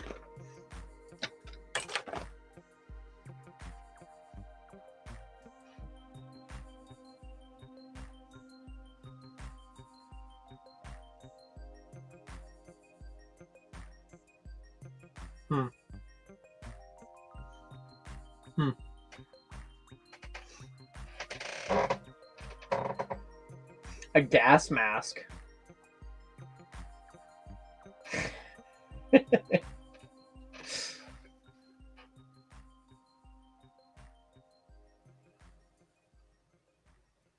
I just know I've been talking to my dad for like a year straight how I want this sequel to go. If it weren't for the fact that life and lack of motivation have been factors, we probably would have had the sequel by now. I feel slightly bad about that, but it's also kind of like, it's just life as it is. Life just gets the better of you.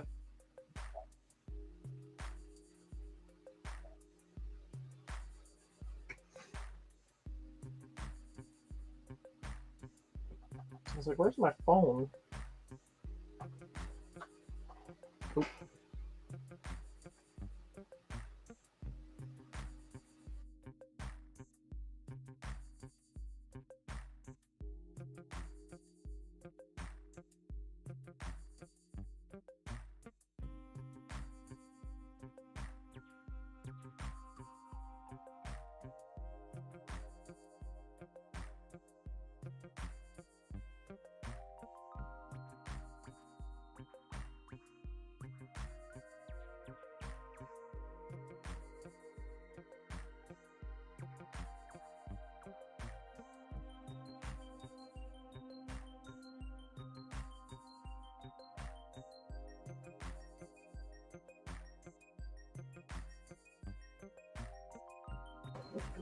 Dad to the rescue with the dinner dilemma. He got hot dogs he had on the barbecue today. So that's cool.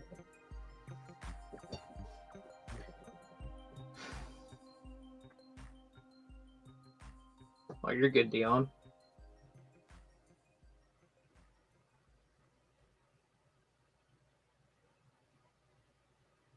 So this guy I like looking at all day, every day. I actually watched Tiago's review today, and I don't really watch reviews often, but like I had to know details regarding this guy.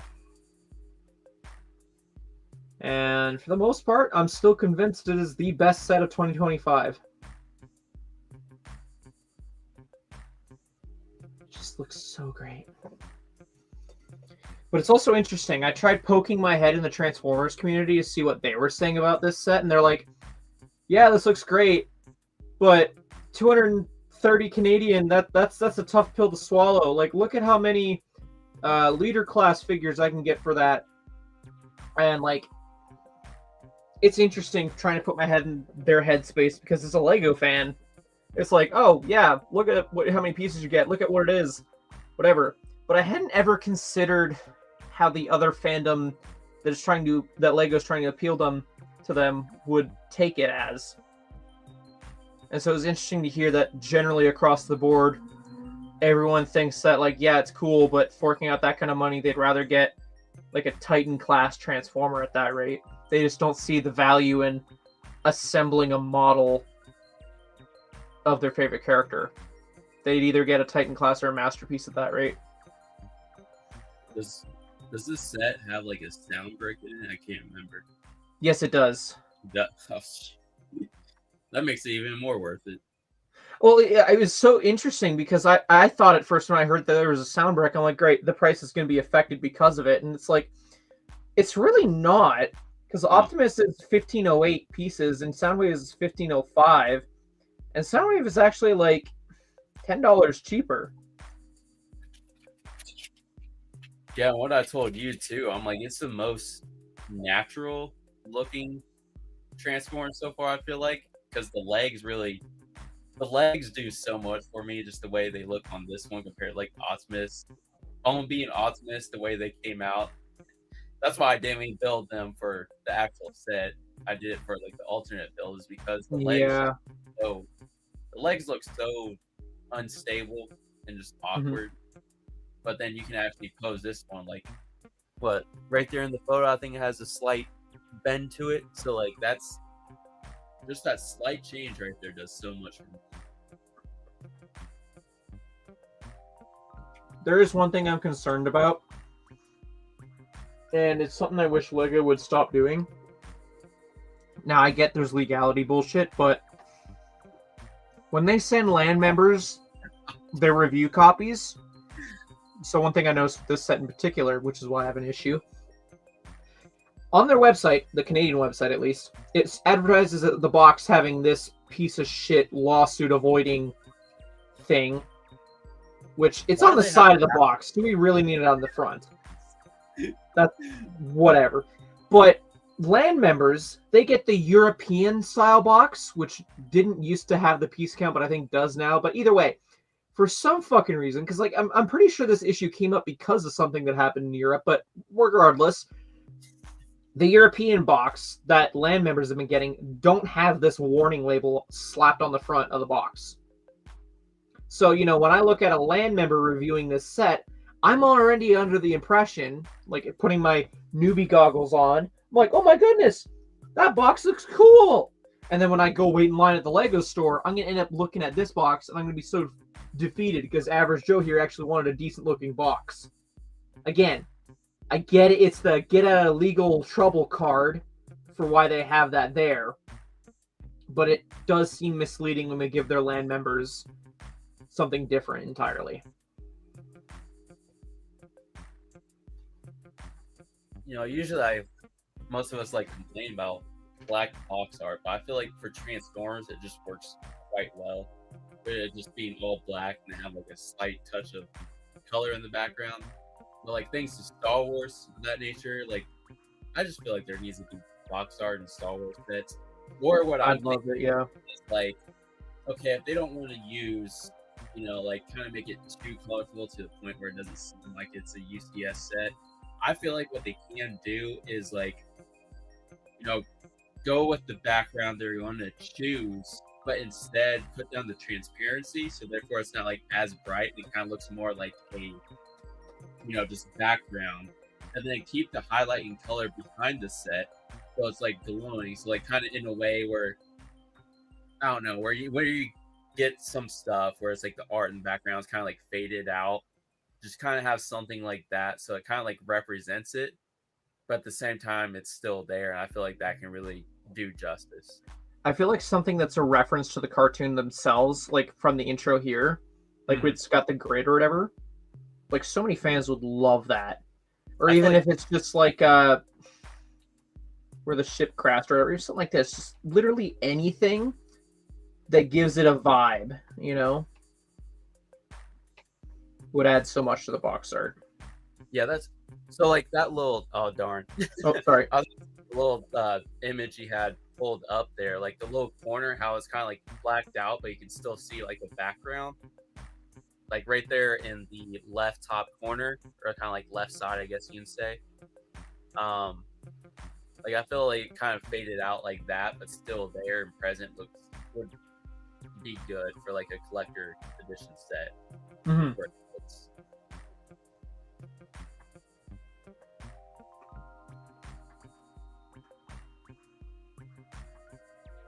So much that could be done, but they're just not. Yeah. It's so sad too. It's like, you know, what's the point of having, you know, any box art designers at this point for Lego, or like really any artists at this point, because the instructions are bland too. They're Okay. and then the box art, they're just completely dang near taken away for about 80% of the sets they do nowadays. Seem like they're all black box art. Well, you want to hear an absolute batshit crazy theory I have? What? So they purposely made these box art designers do absolutely bare minimum nothing for a wave of sets. My batshit crazy theory is they're seeing all this demand for wanting detailed backgrounds. And like you said, what is the point of having the artists if they're not doing anything? Well, you know what's better than paying artists to do background art? Not paying any artists and getting some AI stuff to do it in the background. You're already looking into people to developing AI stuff. You get where I'm going with this? Like, well, it's just so sad. Like they're trying to cut so many corners and just continuously. They're killing creativity, which is what their whole thing is. They're like, there's so many things they're going against, and just like they're saving so much money. Because I know for a fact, saving on ink, that starts adding up so much from so many different perspectives. And then honestly, I kind of hate it when they're pushing for like the digital instructions too, which is nice when you get like a used set that doesn't have instructions. But at the same time, it's like I feel like they're trying to get to the point where everything was online, and honestly, that's not going to work for everybody. That's going to be more money saved, because that's going to be a lot of paper saved of that nature. But it's like they're just trying so many different corners, and they just keep raising prices. It's like, okay, why don't you use the savings and actually give back to fans for once instead of raising everything up? That's why I feel like the next year, I kid you not, I think you already see my stories. I'm like, yeah, I'm not going to set anymore, because it's like, well, one, I realized I need to start saving, but two, realizing I don't need everything, but also it's just getting ridiculous, like to the point where it's almost like, what's the point of getting a play set when it's just going to be to the point where it's, you might as well just get a UCS set instead of two of the normal playset versions, because at that point it's going to be dang near the price of a playset. And it's like, it's so small that, like, for example, like right now I'm probably going to sell a lot of things I have, but like even some playsets that I enjoy, because for one, it's so awkward when you have a UCS version of like the AT-AT I have here, and then you look at the play scale version, it's just like, okay, what's the point of having a play scale at this point? Because it's like, I'd rather have that on display compared to the play scale ones. Like the play scale sets, if I were to like go Lego's route, like it sucks for kids, but like I'd rather have more spaceships or something play scale. So like, X-Wing, TIE Fighter, stuff of that nature be like play sets. And kind of just like leave those out of the UCS. But also, like, I know there's so much demand too when it comes to Star Wars. I feel like they need to really cut back on the amount of sets. Like, I know there's probably something Disney's probably pushing them, honestly, to make a certain amount, but like it's just getting to be so much where I feel like it's just kind of killing them at the same time, because there's just so much out there. They're just going to have to put it on sale. Going to have to kind of like lose out on, And then I feel like if you have less sets, that's just more time they should be able to use and focus on sets. Like the turbo tank here that falls apart. If they just made 2-3 less sets, that could have been more time they could have focused and really nailed that to a T. And then also, they probably could have lowered the price if there was less amount of sets. Cause I just feel like it's getting too crazy, too overloaded. And then plus it doesn't make it near as fun, at least in my perspective, when there's so many sets. You just get overwhelmed. It's almost like you're trying to just buy to keep up, not really for the enjoyment of the set. And if you kind of like wait and there's only a certain amount of sets every year, one, you don't feel overwhelmed, so you're more happy at the same time, because it's like, okay, I finally get this. So it's like, yeah, I don't know. There's just a lot.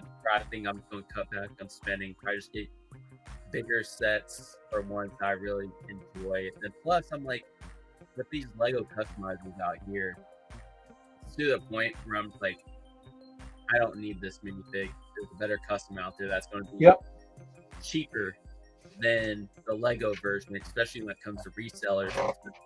A lot of resellers, like, I understand making your money, but at the same point, when like sometimes you look at it, it's like, okay, I can get these 3 figs, I'm gonna save money, but then you fold them up and it's like, oh, well, it's the same cost of the set, if not more expensive, just to get the minifigs. And then it's like Azaj, for example, like that whole 19. I have a good custom Azaj, which I'm gonna need to get the updated version of that one, but it's like, right, that one has the dress piece, and like, to me, I feel like Azaj is a character that needs the dress piece instead of like minifig legs. At least I feel like I would have settled for a waist cape.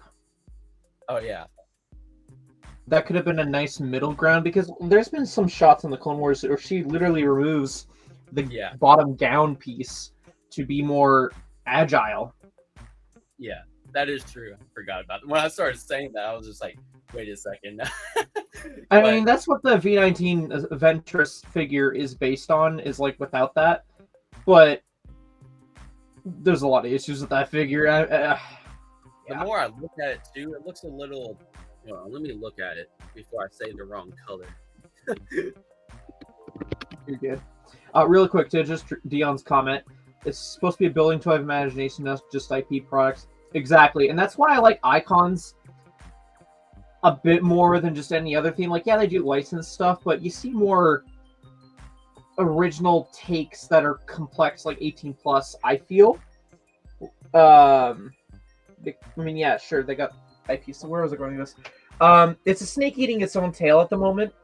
They're trying to appeal to what's selling, what's popular, but at the same time, they're decreasing on play scale sets, because the thing is, they're adhering to the old generation, but they're not necessarily, I might be using the wrong wording here, but they're not grooming the next generation to become the next level of adults. There's no middle ground. There's no repeating cycle. They are focusing more at the end of the cycle rather than like. Am I making sense with my train of thought here? Sorry, the food hasn't necessarily killed the headache in my head yet. There needs to be a balance, is what I'm saying. At the beginning of Lego, there kind of was. You had like your, more experienced sets, as well as like you had the younger kids sets as well. That, especially with the original IPs, like there's so many people that are nostalgic for the original IPs. And Lego isn't really capitalizing on that. And, like, to be fair, if they tried remaking it, like, what they have with Classic Space, designs are cool, totally, as long as it's done right, as long as with the build techniques. But when it comes to something like Star Wars, the build techniques can only get you so far for someone who's dedicated to try anything to make themselves. And so they're kind of becoming a model kit hobby thing. Which, yes, they are, but also that's not exactly the point of where they started out with. And they're trying all the right yet all the wrong things at the same time. Yeah, I think that's more or less my point. Oh my goodness, McDonald's is a great example. Got rid of all the play places, down the quality of the Happy Meal. Okay, to be fair, the Happy Meal toys were never there, but it's just they're lesser than less, you know? But nowadays. Now McDonald's just gray or brown too on the outside. I remember there actually used to be like parts to the McDonald's toys, and now they're all just a single mold, essentially. They're more focused on selling. I don't know. I'm just throwing random numbers out here. $5 cups of coffee, than they are trying to make the $5 off of the kids' Happy Meal toy. The whole thing was if we have the play place, we can drag the kids in, and like the kids will want the meal the parents pay for, and while the kids having a meal, they might as well get a meal. That was their whole model. Now they're just focused on coffees and shit like that. Like, I remember how thick the patties used to be when I was a kid, and I hate eating from McDonald's. Like, the last time I ate from McDonald's because of the fucking Minecraft movie collab thing that I needed the codes for. And I was looking at the patty, and I hated the size of the patty. Like, I normally try not to express how much I care about quality of food, because insert obvious jokes here moments by immature people, but it's just like, the patty is so fucking thin. It's like so paper thin, and I get like costs and all the fun insert excuse here for why it's so thin. I'm just like, yeah, McDonald's is a great example. Really great one. So I found the image of Azaj too. Like, I watched David's review and everything like that. The more I look at it, I definitely hate it the most. It looks, is it just me, or does it look way too purple? Like, it looks like I don't know. It just, like, it's not a dark purple either. It's like too light. Like, to the point where I feel like I don't know. I feel like it's almost like a saturation issue that they completely messed up on, and they just flung it out there, just like they do with a lot of other figures.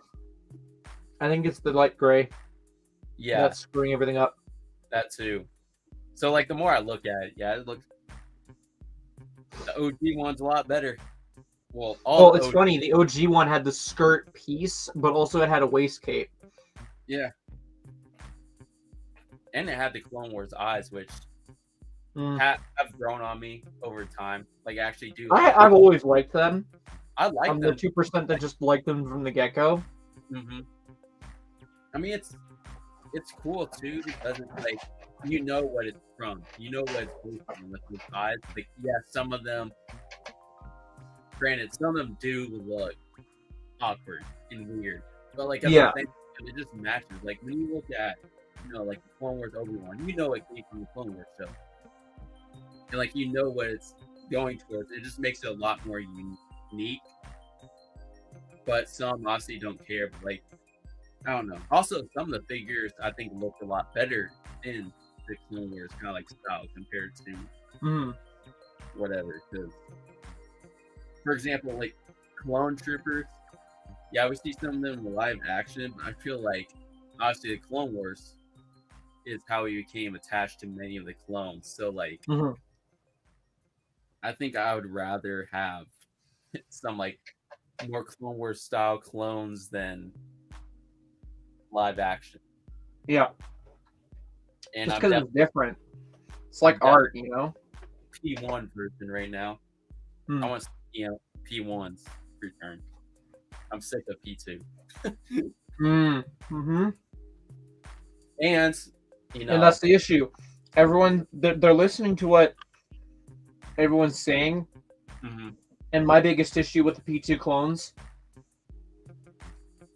and I don't know, maybe I'll get some hate. I don't know. We'll see. But we got all this helmet hole drama.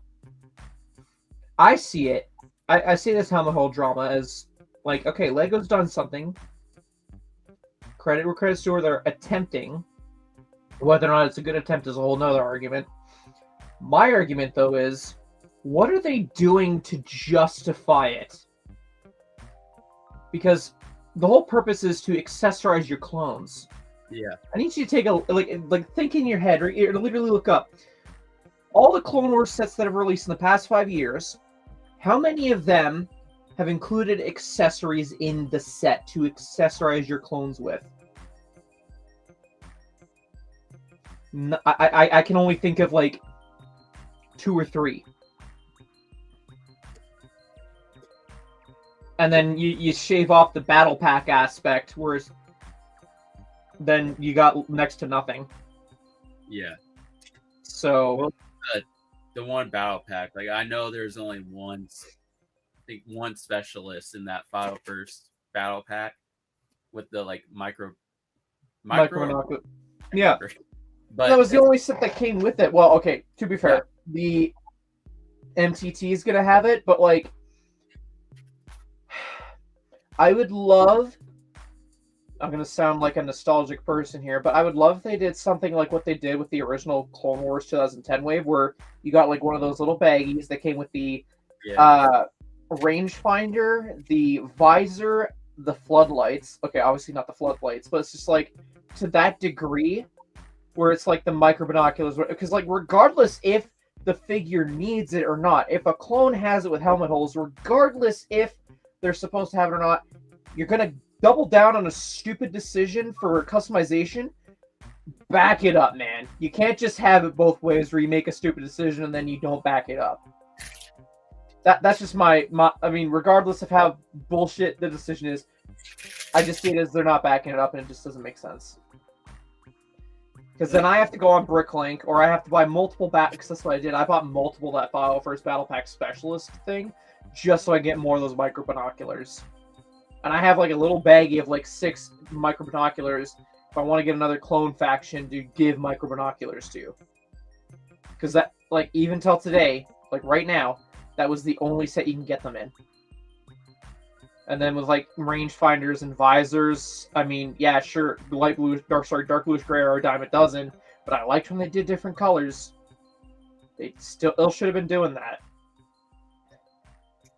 So I don't know. I just think like a accessory pack of sorts or whatever of just the helmet customizations would go a long way. At least in my sake. But what do I know? I'm just a guy that forks over money on trading cards. I mean, if they go back to P1, because Lego continuously makes dumb decisions. I swear, if they drill another second hole into that helmet for no freaking reason, I am going to lose my mind. Because it's like, it's so perfect the way it is now. Don't mess with it. And I feel like they're going to mess with it for no reason whatsoever. I'll say this. I am very surprised they didn't put helmet holes on the clone pilot. It seems like I know. Everyone else is like, why the fuck would they do that? And that's exactly the answer you should have. But this is Lego we're talking about. When I heard there was a Lego clone pilot, I was like, I truly did think they would go as far as put helmet holes in it. That would be. I don't know why. I don't know how I would have been able to justify it, but they would have done it. I expected them to do it. They have that reputation with me now, where they just do the most batshit thing just because they can. That would be something they would do, because it's like, well, one, the way they've been doing is like, hey, they finally did this for us, but then you look and you're just like, but it's like the worst they could have done. Mm-hmm. I'm like, yeah, we all wanted a P1 pilot, which the print, I know they kind of do their visors more. I look at it, it's how they've been doing the P1 visors, but like it looks too small, way too small on there. But it's like, yeah, I'm surprised they didn't drill some random holes in, because they keep backstabbing us like that. And then they do. We're all waiting for the pilot because of the whole UCS gunship situation. Yeah.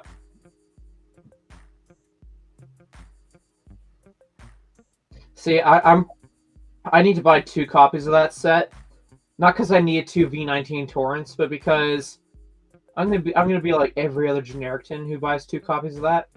Throw the other V19 out the window with the extra figures.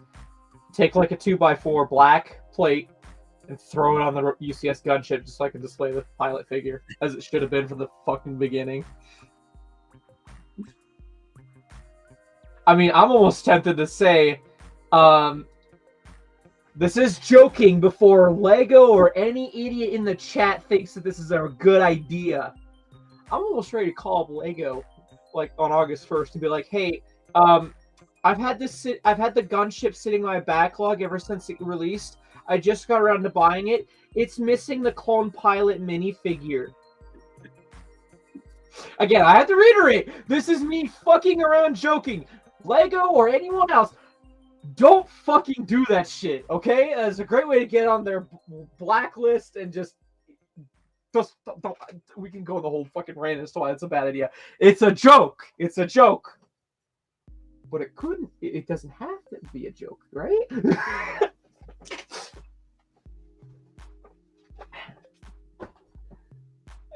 You know, I just... At this point, Lego probably thinks I'm like the worst sticker applier ever. Because every single time I just start staring at like a sticker I put down, I'm just like, it's a little different location than the other side. It's like every time I see that, I'm just like, shoot, they shouldn't put stickers in here to begin with. So then I'm just like, I think they're more fine shipping out stickers because they just put it in an envelope and right, and they ship it to you rather than like with the Lego piece, it's a bubble mailer, right? So I think it costs them way less. Plus, they kind of do that because they kind of expect that. I think if it's like actual bricks or minifigures, that was another thing. In this one Facebook group, there was this guy who was bragging he was abusing the replacement parts system. And he was like getting Gambit figures or UCS Jango Fett's. And he's like, "Hey guys, look what I got. By the way, I'm now starting pre-orders regarding my auction for these figures." And it's just like, are you for fucking real? Abuse the system and then you go and fucking out yourself that you're gonna flip them? Like, what did you read? Page 1 through 100 on how to be a stupid reseller? A novelization? Like, for fuck's sake. The sad part is there's probably a lot more people doing that than we're like. Yeah, and like, I don't know. I really question like people I see selling on Whatnot or like one saying, because I'm like, there's got to be a certain point where people are getting a lot of the same fig from like, because there's no way. I just feel like there's no way that there's that many figs people keep ending up with in such a quick span.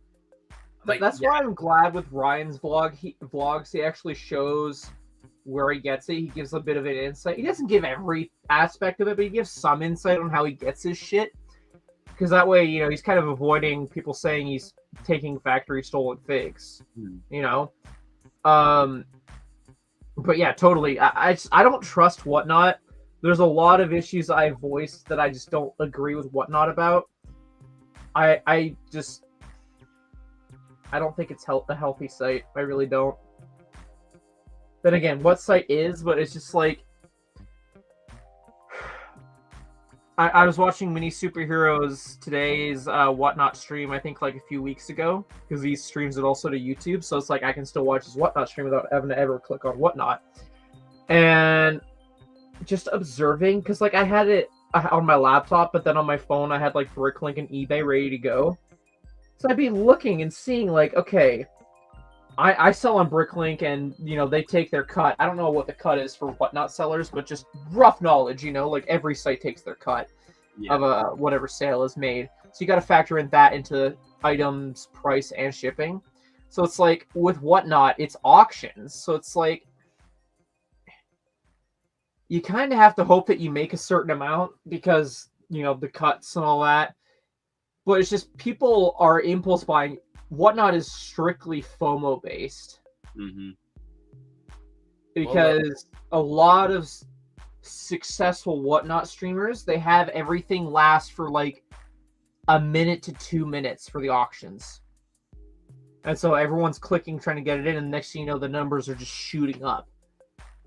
You also have those sellers too. It's like you get the people that, for example, M&R, Ryan, how it's like, because one time I sat in on one of his streams just for, honestly, just to potentially win something for free. But it's like, at the same time, there's people that were overpaying by like $20 to $30 on an item, if not more, because if it's a set, just because they wanted something from M&R. I'm just like, these people are insane. Like, I personally can't go somewhere like that and overpay for something by like potentially $10. Just because we held it. Yeah. Especially, or if it's just some random seller. I'm like, I'm not going to pay $10 to win this because Jimmy Joe here is trying to like outbid me for who knows what. But I'm just like, when it got to a certain point, I'm just like, I'm just going to go with Bricklink.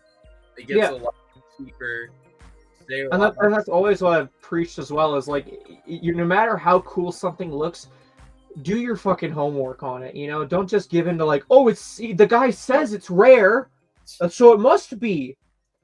Like, I don't know, you might have been there when I went on a whole tangent regarding mini superheroes had a single Avengers trading card pack sell for like, I don't know, what was it, 20 US plus shipping, something like that. And I went on a whole tangent about that because I buy my cases off of eBay. Is there probably a better solution to get my trading cards? Probably, but eBay is a pretty trusted site in the sense of like it protects the buyer and the seller for the most part, and everyone uses it as an average. Where was I going with this? So yeah, I used eBay, and I pulled up the same exact series of Avengers card, but a full case. 80 Canadian plus like $20 shipping, give or take. So like 100 Canadian. And that is 50 packs versus paying $20 plus shipping for one pack. If that isn't a good comparison for how stupid people can be on whatnot, I don't know what can be. and like, yeah, supply and demand all you want for an excuse. So it's just like, it blows my mind every day how many people just don't do their homework and they expect it just to be done for them. Facebook Lego groups are a great example of that, because every day I hop on Facebook and I'm flipping through, and I'm in a handful of Lego groups so I can see what's going on. And I see at least 3 posts a day where someone says, fuck, come on, give me. There's gotta be something here. Yeah, this will work. They'll be like, hold on, I'm making a point here. Give me 2 seconds. You gotta do it now. Do it now. You're running out of time. They're like, I found this in a bulk lot. Can anyone tell me what this is from? I think it might be Ninjago. And it's like, so you've just deciphered enough that it's Ninjago. You can't type in white ninja and deduct based off of that. You know? Reverse. Well, you even have like that Google search now where you can literally like. Exactly, and that's all I see in the comment section too is use Google fucking search, and it's just like, how I don't like. I don't put out this word lightly. I don't feel like, but how fucking retarded do you have to be to go use the internet to ask people on the internet for something you could research on the internet? Like, what levels of retarded laziness is involved there? And then the same thing can be applied to, like, oh my goodness, I have a minifigure that's from a retired set. Do you think it's worth anything? Well, gee, Professor, you've deduced that it's Lego Captain Rex P2. Why don't you deduct by typing in Lego P2 Captain Rex on Bricklink and find the answer out for yourself? Oh, I don't know. Different sites say different things. Well, I don't know. Use what every collector on the internet, even social media people, refer to when it comes to this stuff. You are not going to see Billy Bob with 5,000 subscribers say, hey, I use fucking Myers, or I don't know what I'm saying, but just some unknown site to refer to values of a figure or anything else, you know? Everyone, like, if you're willing to listen, you're willing to hear the word Bricklink, eBay, or fucking Brick Economy even be tossed around a few times, and then it's just a matter of doing the research. If you're that dedicated to know the answer, you will put in the research. Otherwise, you don't deserve to get whatever it's worth then, if you can't do that. That's just my feelings on that matter. The rare figure you now have is free to me because of the research you could not. Like, I don't know. I almost want to be a jerk enough in these groups where I'm just like, I can tell you for commission. Which, you never know. That might actually be something I'm on to, but I just... What? Boggles my mind. Going back to the whatnot thing, too, I'm just like, there's so many people that just take advantage of people. Because they'll be like, gosh, this is a very rare fig. This one's like about $25, $25 to $30 is what it goes for. And then like you go to Bricklink, $10. That was another thing I was doing. Now, okay. Mini Superheroes is the only one I've watched for a Whatnot stream that was live. He was doing a bit of that. And on the one hand, I get it. You got to move product, and that's how you feed into the FOMO. But it's also kind of scummy, too, at the same time. Which is why I always say, just do your homework. It costs nothing to open another browser or anything like that while they're talking. They're not just going to be, while they're talking, put it for auction. They're going to talk about it first, and then put it on auction, and then talk some more. That's always the pattern with this, with Whatnot. That's like the same. Granted, I've only gone to like Indianapolis convention, so therefore it's severely small. But it's like, that's why I only typically walk out with 2 figs. That's literally 2 figs is all I've done in the past 2 years. Well, at each, so 4 figs total. But it's like, I know they're trying to make some money, but like at the same time, when I'm looking at a set and then I searched it up, I'm like, you know, I see it right here for way cheaper on Bricklink, or it's like, for example, you know, some of the sets, I'm just like, I don't need this right away. Eventually, some mom's going to put it up for like take 50% what it's worth. Yep. But like, I just look at that. Like, there's, for example, I think there was a Lotso. I don't know if you want to call that a big fig or not, since it's like bigger than others from Toy Store. And I think the person had it up for $12. I was like, oh, that may be a good deal. And I was talking to my girlfriend, and all of a sudden I looked up in Bricklink, and it was like a $4 fig. Damn. So for mine. But it's like the ones I did get were either like $1 more than they were on Bricklink, or if not, like $4 cheaper. And this year, funny story is that, so it was like one where you literally kind of like picked up the picture, walked it to the counter, then they kind of like walked back and grabbed that fig. And then I even had them check it to make sure there's no cracks, because the year before I didn't really check myself, which was kind of my, but there were cracks in those figs that I kind of had to place like an arm on the one. Wonder Woman, I think. The other, I actually think it was good, but they checked, everything was good. And then, you know, they said the total. I didn't say anything of it, but I think it was like, she technically, dang near, I think, gave me like 1 fig free or something. Wow. Like so, like, I barely paid anything for 2 figs. Actually, I think she might give me the one for $4 when they had it up for like 10. So I got like $6 off. So I was just like, well, can't really go back now. Yeah, too far along now. Yeah. Yeah, every time I go to like a convention or anything like that, I always have, like, even when in like a Walmart, I have Bricklink just saved to my phone on my Google browser on my phone, just because I'd rather do the research, you know? Like, there's only so much knowledge you can store in your head on current prices on stuff. And I'd rather take the 30 seconds holding the set in my hand while I research with it than just humming and hawing and saying fuck it and then finding out later it was a bad deal. Yeah. And then, not that I'm throwing shade at Will, but just this is an issue I had with Will at first when I first went to Brickworld, was he didn't understand that, like, I'm from Canada, so availability for certain sets is different. Plus, same thing goes for, like, clearance deals. So I've, as a Canadian, have had to learn to be accustomed to looking for factoring in shipping for stuff. So that's how I consider something a deal, is like if it's roughly what it's worth. And we're talking like a big set too. If it's roughly what it's going for in the market value, and that's what the seller's selling it for, with the conversion rate, I see that as a good deal, because if I bought it off Bricklink for that roughly same price, I'm paying like $20 to $50 on shipping, and that's hoping it arrives fine, you know? And where I'm buying it from too, etc. So, where was I going with this point? I keep losing myself, my own ramblings.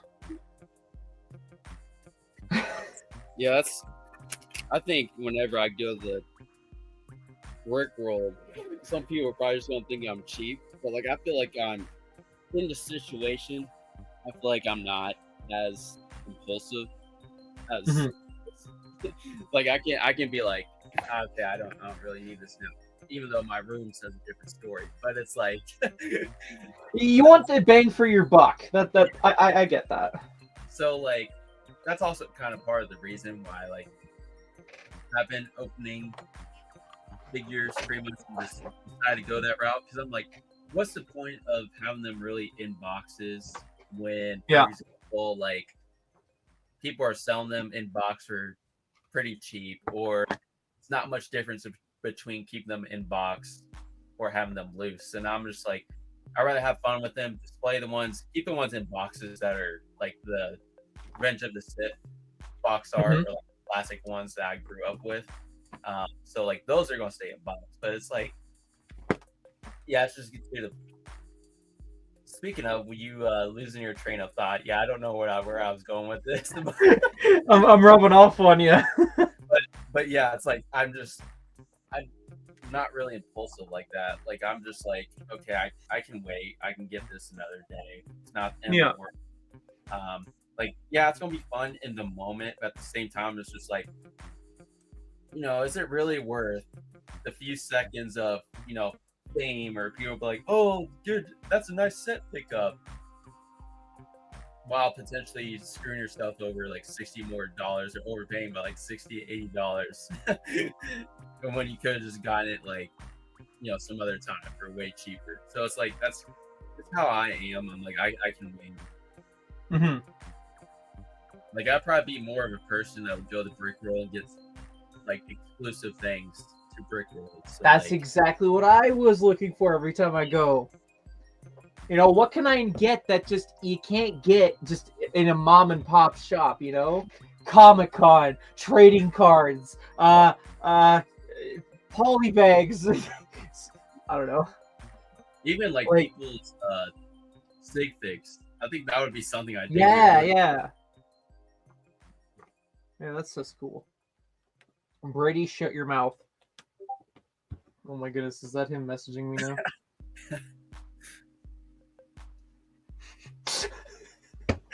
Brady, just because I said the Pomeranian doesn't mean you gotta send it back. That's my thing. It's a Pomeranian gif I've been sending in Discord that I find funny, and it just fits any situation. Is there a way I can not leak my DMs? Hold on. I'm gonna screen share and show what the GIF looks like. Brady, it's on you. So hopefully nothing you say gets leaked here. Like I have like a 30-second window before he starts saying some shit. But that's the GIF. He's about to spam that chat. Yeah. So I send that because it fits with any situation, you know. Like, you know, I notice he's online. I send that to get his attention, you know. Or he replies something I don't like, I just send that. Like, it's just a very fill-in-the-blank GIF, I feel. You know? Like, just look at that. I love it. I'm not biased for Pomeranians. What do you mean?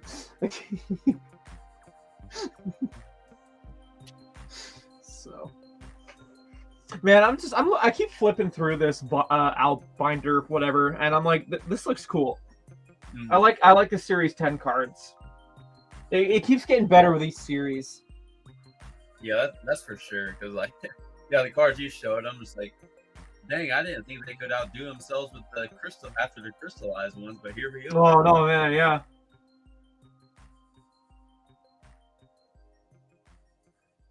That's what I mean. Like, Bricks by Mind, he used to do some of the trading card content, but I don't know why he stopped. Maybe because it just wasn't getting the numbers he needed. But that's kind of another reason too why I'm doing it, is because like someone's got to be a historian. Someone's got to like make it known, you know, because like there's only so much eBay listings can do in terms of keeping a history of something. So regardless of like the quality of my videos, it's still like keeping track of it in some way, shape, or form. Someone who's either as interested or as autistic as me will like really get a kick out of it. And then the idea is, if I finally get a complete series, I am gonna do a video just talking and then just having the camera pointed at the album as I'm, you know, flipping through it, just so that everyone knows, in terms of video YouTube's sake, what all the cards are. Because not everyone knows the site I know about, and even then the site isn't fully up to date on all the cards. And I would go promoting that site, but it's just, I'm hoping someone comes out with a better one.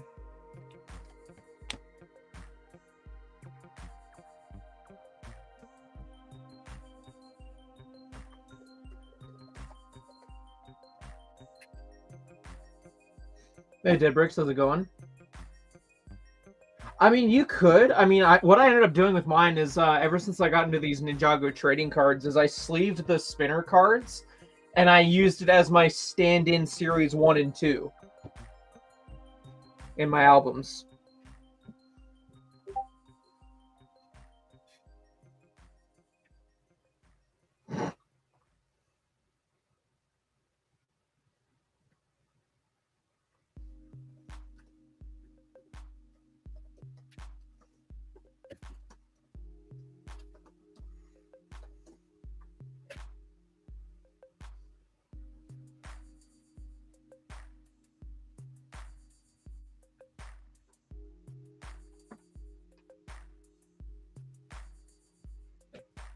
What?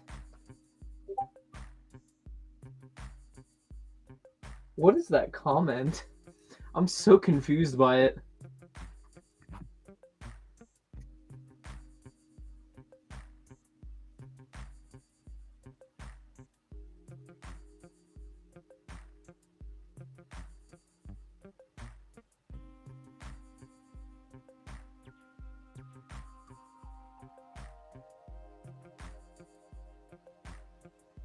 I have no idea. I don't know how to take that comment. I like. I'm a Dead Bricks. Is that Pokemon talk? Is he saying? Because like I see that and I'm thinking, is he being racist? Yeah, that's. I was like, I can't tell, but I'm just like the X, Y, black. That has to be something. I know. I don't know how to take that comment. Like, do I give him a timeout? I mean, dude, if you're still kicking around, I need you to clarify. I need you to be legit with your clarification. Otherwise, out of just not knowing, I am going to delete the comment.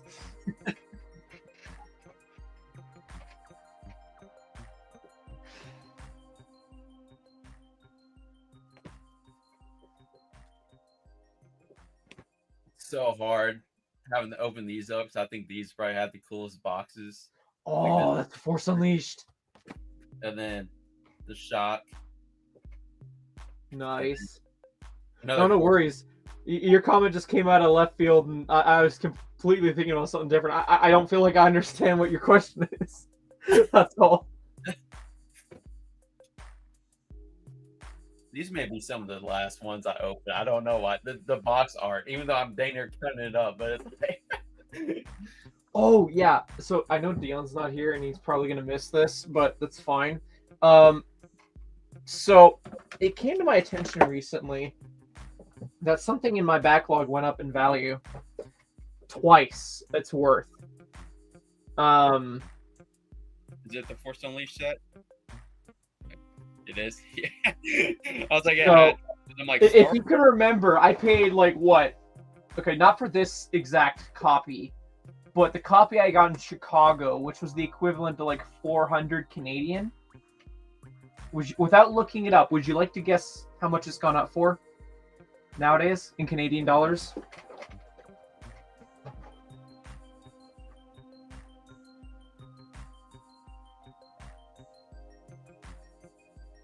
Brady, stop that. I was gonna say it has to have gone up quite a lot. Like I haven't been looking, but it's like every time I see someone make like a video that includes like the Starkiller minifig, I feel like it just keeps doubling in price. Like at one time it was like $30. This is probably 2 years ago. Now it's like one time after that I heard 80. Now I think it's probably in the hundreds. So makes me regret because I think at one point one time I think I saw I saw someone selling one for I think maybe like $30-$40 for the Starkiller. Jesus, that's gonna be like the next ATOT with dropship. I paid like 400 Canadian last year, I'm pretty sure. And it's a consistent 800, bordering 900 in a sealed state for a minty box. Oh my god, there already is one. Yeah, I'm just gonna go. Like that Starkiller is cool. Like I definitely hope I can find some Facebook mom someday because I do regret one time I did come across one that I think someone was selling for like $30 years ago. I should have picked that one up, but it's like, it's cool. It definitely has the classic Lego design, which makes it even better. But yeah, at that point, I'm like, I'd rather just get a custom one, or if someone can make one that I would kill for a anniversary Star Wars set of of just including anything Force Unleashed. I would be all over that. It's just a childhood favorite of mine, and just see, like, yes, this copy is with the intent to build, and no matter how much this goes up in price, I will build it because I have another copy that's minty box. That that's where the money's at if ever it was an opportunity. But like, I need to experience that set for myself. A lot part of my childhood. A lot of the better sets I feel like they do are based off of games because it's like you have that Shock Trooper Stormtrooper battle pack, which seems to be a popular between many, and that's one I mainly want because I'm big Shock Trooper Coruscant Guard fan. So like getting the Stormtroopers would be also cool. But like I feel like that's popular. Also the Rebel battle pack, which went alongside that one, was also pretty cool because it had like all the different alien heads in there and like a human, so it had the variety. And that's probably like because typically I kind of like stay away from really Rebel battle packs besides like Endor ones I'm decent with, Hoth, or for example the what are they called, the ones in the Tantive, like those that we see a lot. But like most of the time I stay away, but like that's one I wouldn't typically think I would be interested in, but like it's cool, it appeals to me. And then yeah, you have the Force Unleashed ones, which with that keep like being in my mind or whatever. It surprised me why they never made like a Fallen Order set, like in any variation, because I feel like I would love to know why. I mean, there's technically no excuse now because they've done BD1 and Cal Kestis. Yeah. So they totally could. As like to why, who's to know? Like even from that aspect, but also like I never play like any of the Old Republic games, but like neither have I collect anything that deals with them really in terms of like action figures. I try to go out there. But their designs are fucking badass. They sure are. Like Malgus, Raven, those they need to make some set some way again. Like even some of the old ones they did. It's crazy to call those old, but like they're like years ago. But like the one that did have Malgus in it, that was a cool set. Like that's one that would appeal to me. I'm like, yeah, it's a basically another version of a TIE fighter in a way, but it's like really cool. Like that's one that I actually hope they would remake, but at the same time I don't, because they would downsize the crap out of it, and then it's almost like, okay, this doesn't look right. Well, you know what's interesting, and it's kind of dawned on me recently, and well, I'd like to see people discuss it more. Downsizing Lego sets kind of started to happen after the new guy took over. Which, you know, go figure. New guy comes in, he changes everything, makes it for the worse. Sounds like every CEO takeover story. Yeah, that's a good point.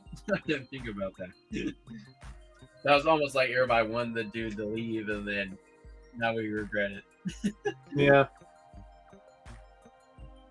Oh, Brady, you saw what I did, huh? Well, felt deserved.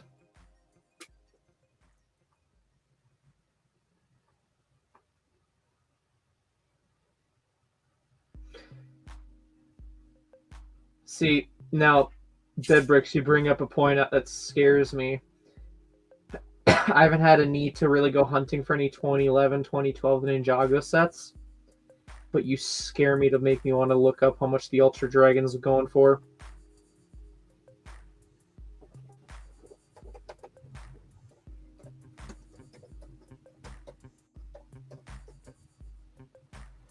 Actually, we're going to get a live reaction. That's what we're going to do.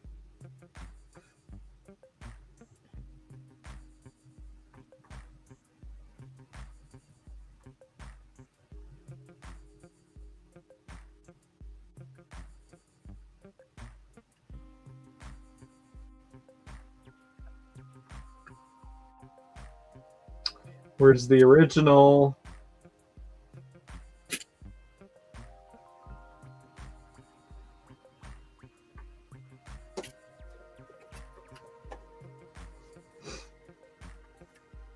Oh boy. 9450.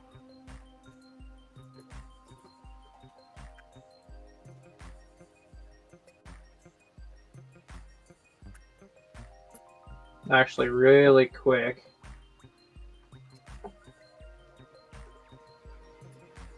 What was the retail price?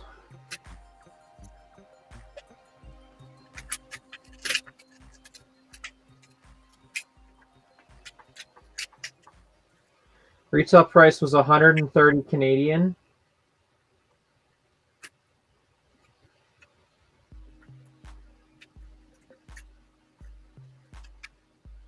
Oh joy. Oh joy.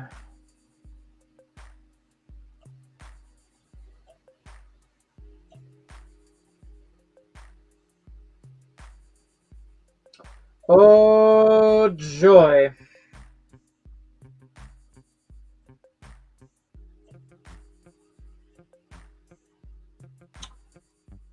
That's crazy. That could be the next Rogue Shadow. 600 Canadian. Jeez. That's light work. Yeah, yeah. You know, that's just like half a UCS Death Star. Actually, that's shipping, yeah. because after taxes and stuff, that boy's going to be like 1,200. I need to see that set leak. I need to see more than a fucking torso to even sway me on that Death Star. I'm like on the fence, but I'm leaning towards no right now. But yeah, I don't know. I'm not. I got so much on my wish list. I don't know. It's one of those things where it has to be so damn good. Mm-hmm. Yeah, Lego. I hope Lego knows how much pressure they have to make that one heck of a set that's worth the money. Well, it's simple. They put panels on it. They have my money. With if they decide to not panel it and make it another fucking exposed, unfinished Death Star, I keep my money. Which is equally as scary, given the fact that they absolutely could have my money. I'll get it eventually, but it's going to have to be a day where Rakuten's like some decent amount, or it's like 4 times points back. Yeah, it's some people are just like, oh, it's going to be $1,000, but then it's like you do realize that is actually like $1,200. Yeah. The other thing is, like, people think, oh, we can get it on double points. No, that's the kind of set Lego specifically takes off of double points. Yes. Or they know that, after taxes and stuff, it is $1,200, so technically they're getting like the original amount or whatever. I think the best time to buy that set is either if it ever goes on sale or day one with the gift with purchase. Also, aren't we supposed to be getting like a Christmas Star Wars set, like with the gingerbread Vader? Yeah. It's funny looking at that. For the first like few days, I saw people reposting that gingerbread Vader, but like I kept skimming over it, and then I think it didn't hit me until like ACOB or I think Will put it up on during their live, and I was like, "Oh, that was an actual fig." Like, Yeah, it didn't hit me at all. Like, it just kind of like was something I was just like, "Oh, it must be a custom from somebody." But at the same time, it just looking at it just reminds me of like the different colored Vaders you saw from like the factories that people were selling, and like that's all I thought of it. So it's like, yeah, at the same time, in my opinion, like I hope that set's gonna be pretty cool. I mean, shoot, I got the Dark Falcon because I find that to be a pretty cool set because it's just colorway. But like, I need more than just Ginger Vader in that set, though. Like, I need a full. Like, I would go as far as to say, I would love to see a battle pack released like a few months later of like gingerbread stormtroopers as a battle pack. Can you like? It sounds batshit crazy for a set, but Star Wars fans are that fucking crazy. They'd eat it all up, myself included. Yeah, I mean, no pun intended. They seem to be less stingy with like the specialized sets because like the Dark Falcon, there's no reason it should have that heater of the minifig selection like it did. Like they had so many great figs, so I feel like they're less stingy, honestly. So I feel like honestly, like the set would come with hopefully some stormtroopers, but like it is kind of scary that there hasn't really been any other figs like leaked with it. But at the same time, yeah, it is what it is. But I wish that Vader did have like white eyes. They really need a print on the eyes because like there's a lot of detail they're just not doing, and then there's the argument of customs will do it better. It all just boils down to, do you feel like it's worth with what you're getting with your money? Just imagine if it had like the white lenses, like it was icing. The boots were kind of a light and brown or white and light brown mixture, like the gingerbread, and it looked like icing or something, like outline on the boots. Yeah.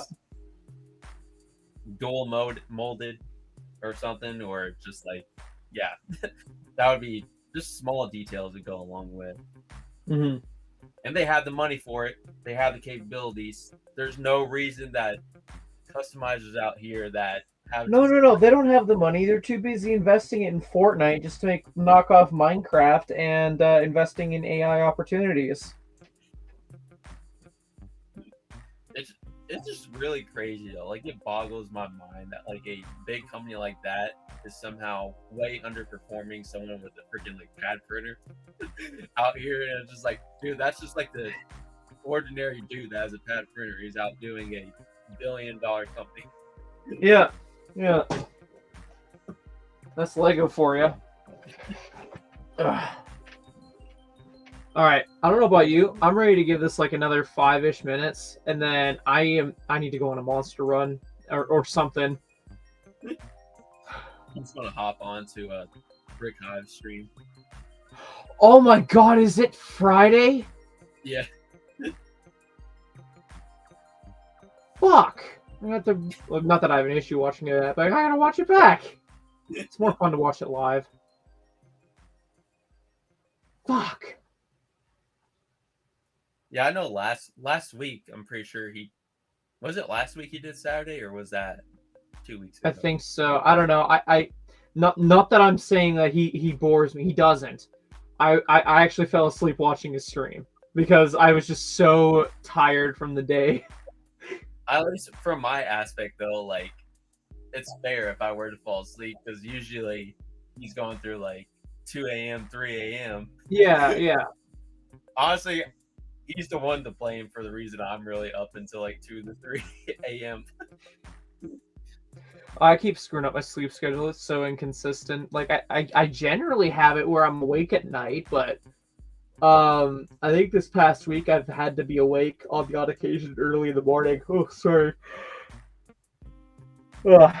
So it's kind of screwed up.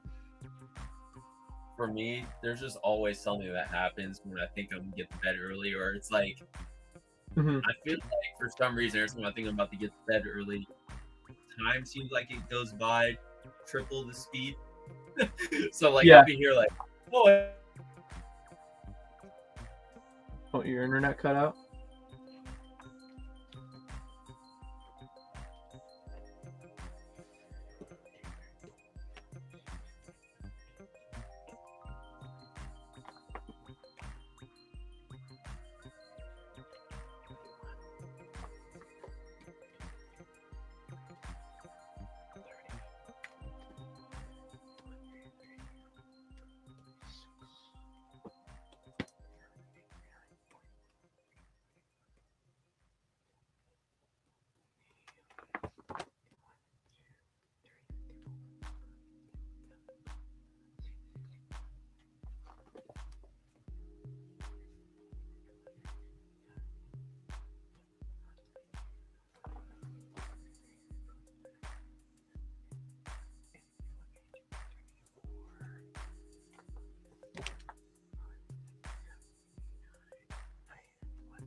$101.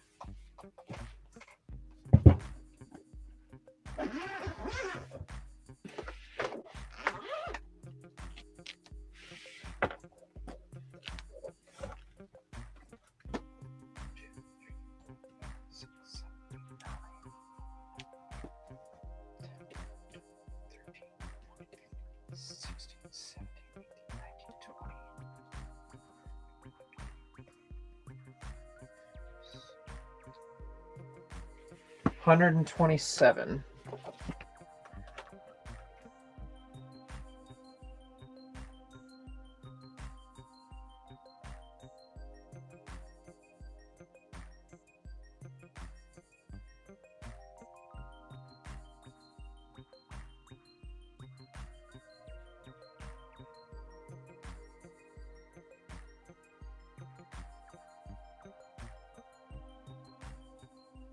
I think Collector's internet conked out or something.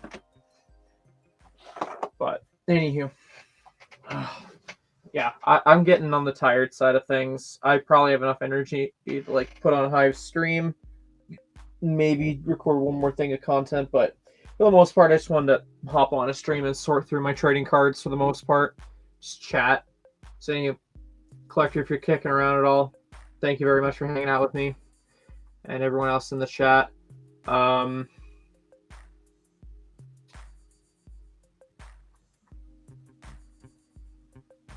We posted 12 minutes ago. We tag me in a story, much appreciated. What was I saying? Yeah, I'm gonna hop off, go try and get some rest, and among other things. So hopefully I have some trading card content out for you guys soon. We'll see, but yeah. Thank you again, Collector, for hanging out. Everyone else, and I will see you guys in the next live stream. I'll catch y'all later. Like and subscribe.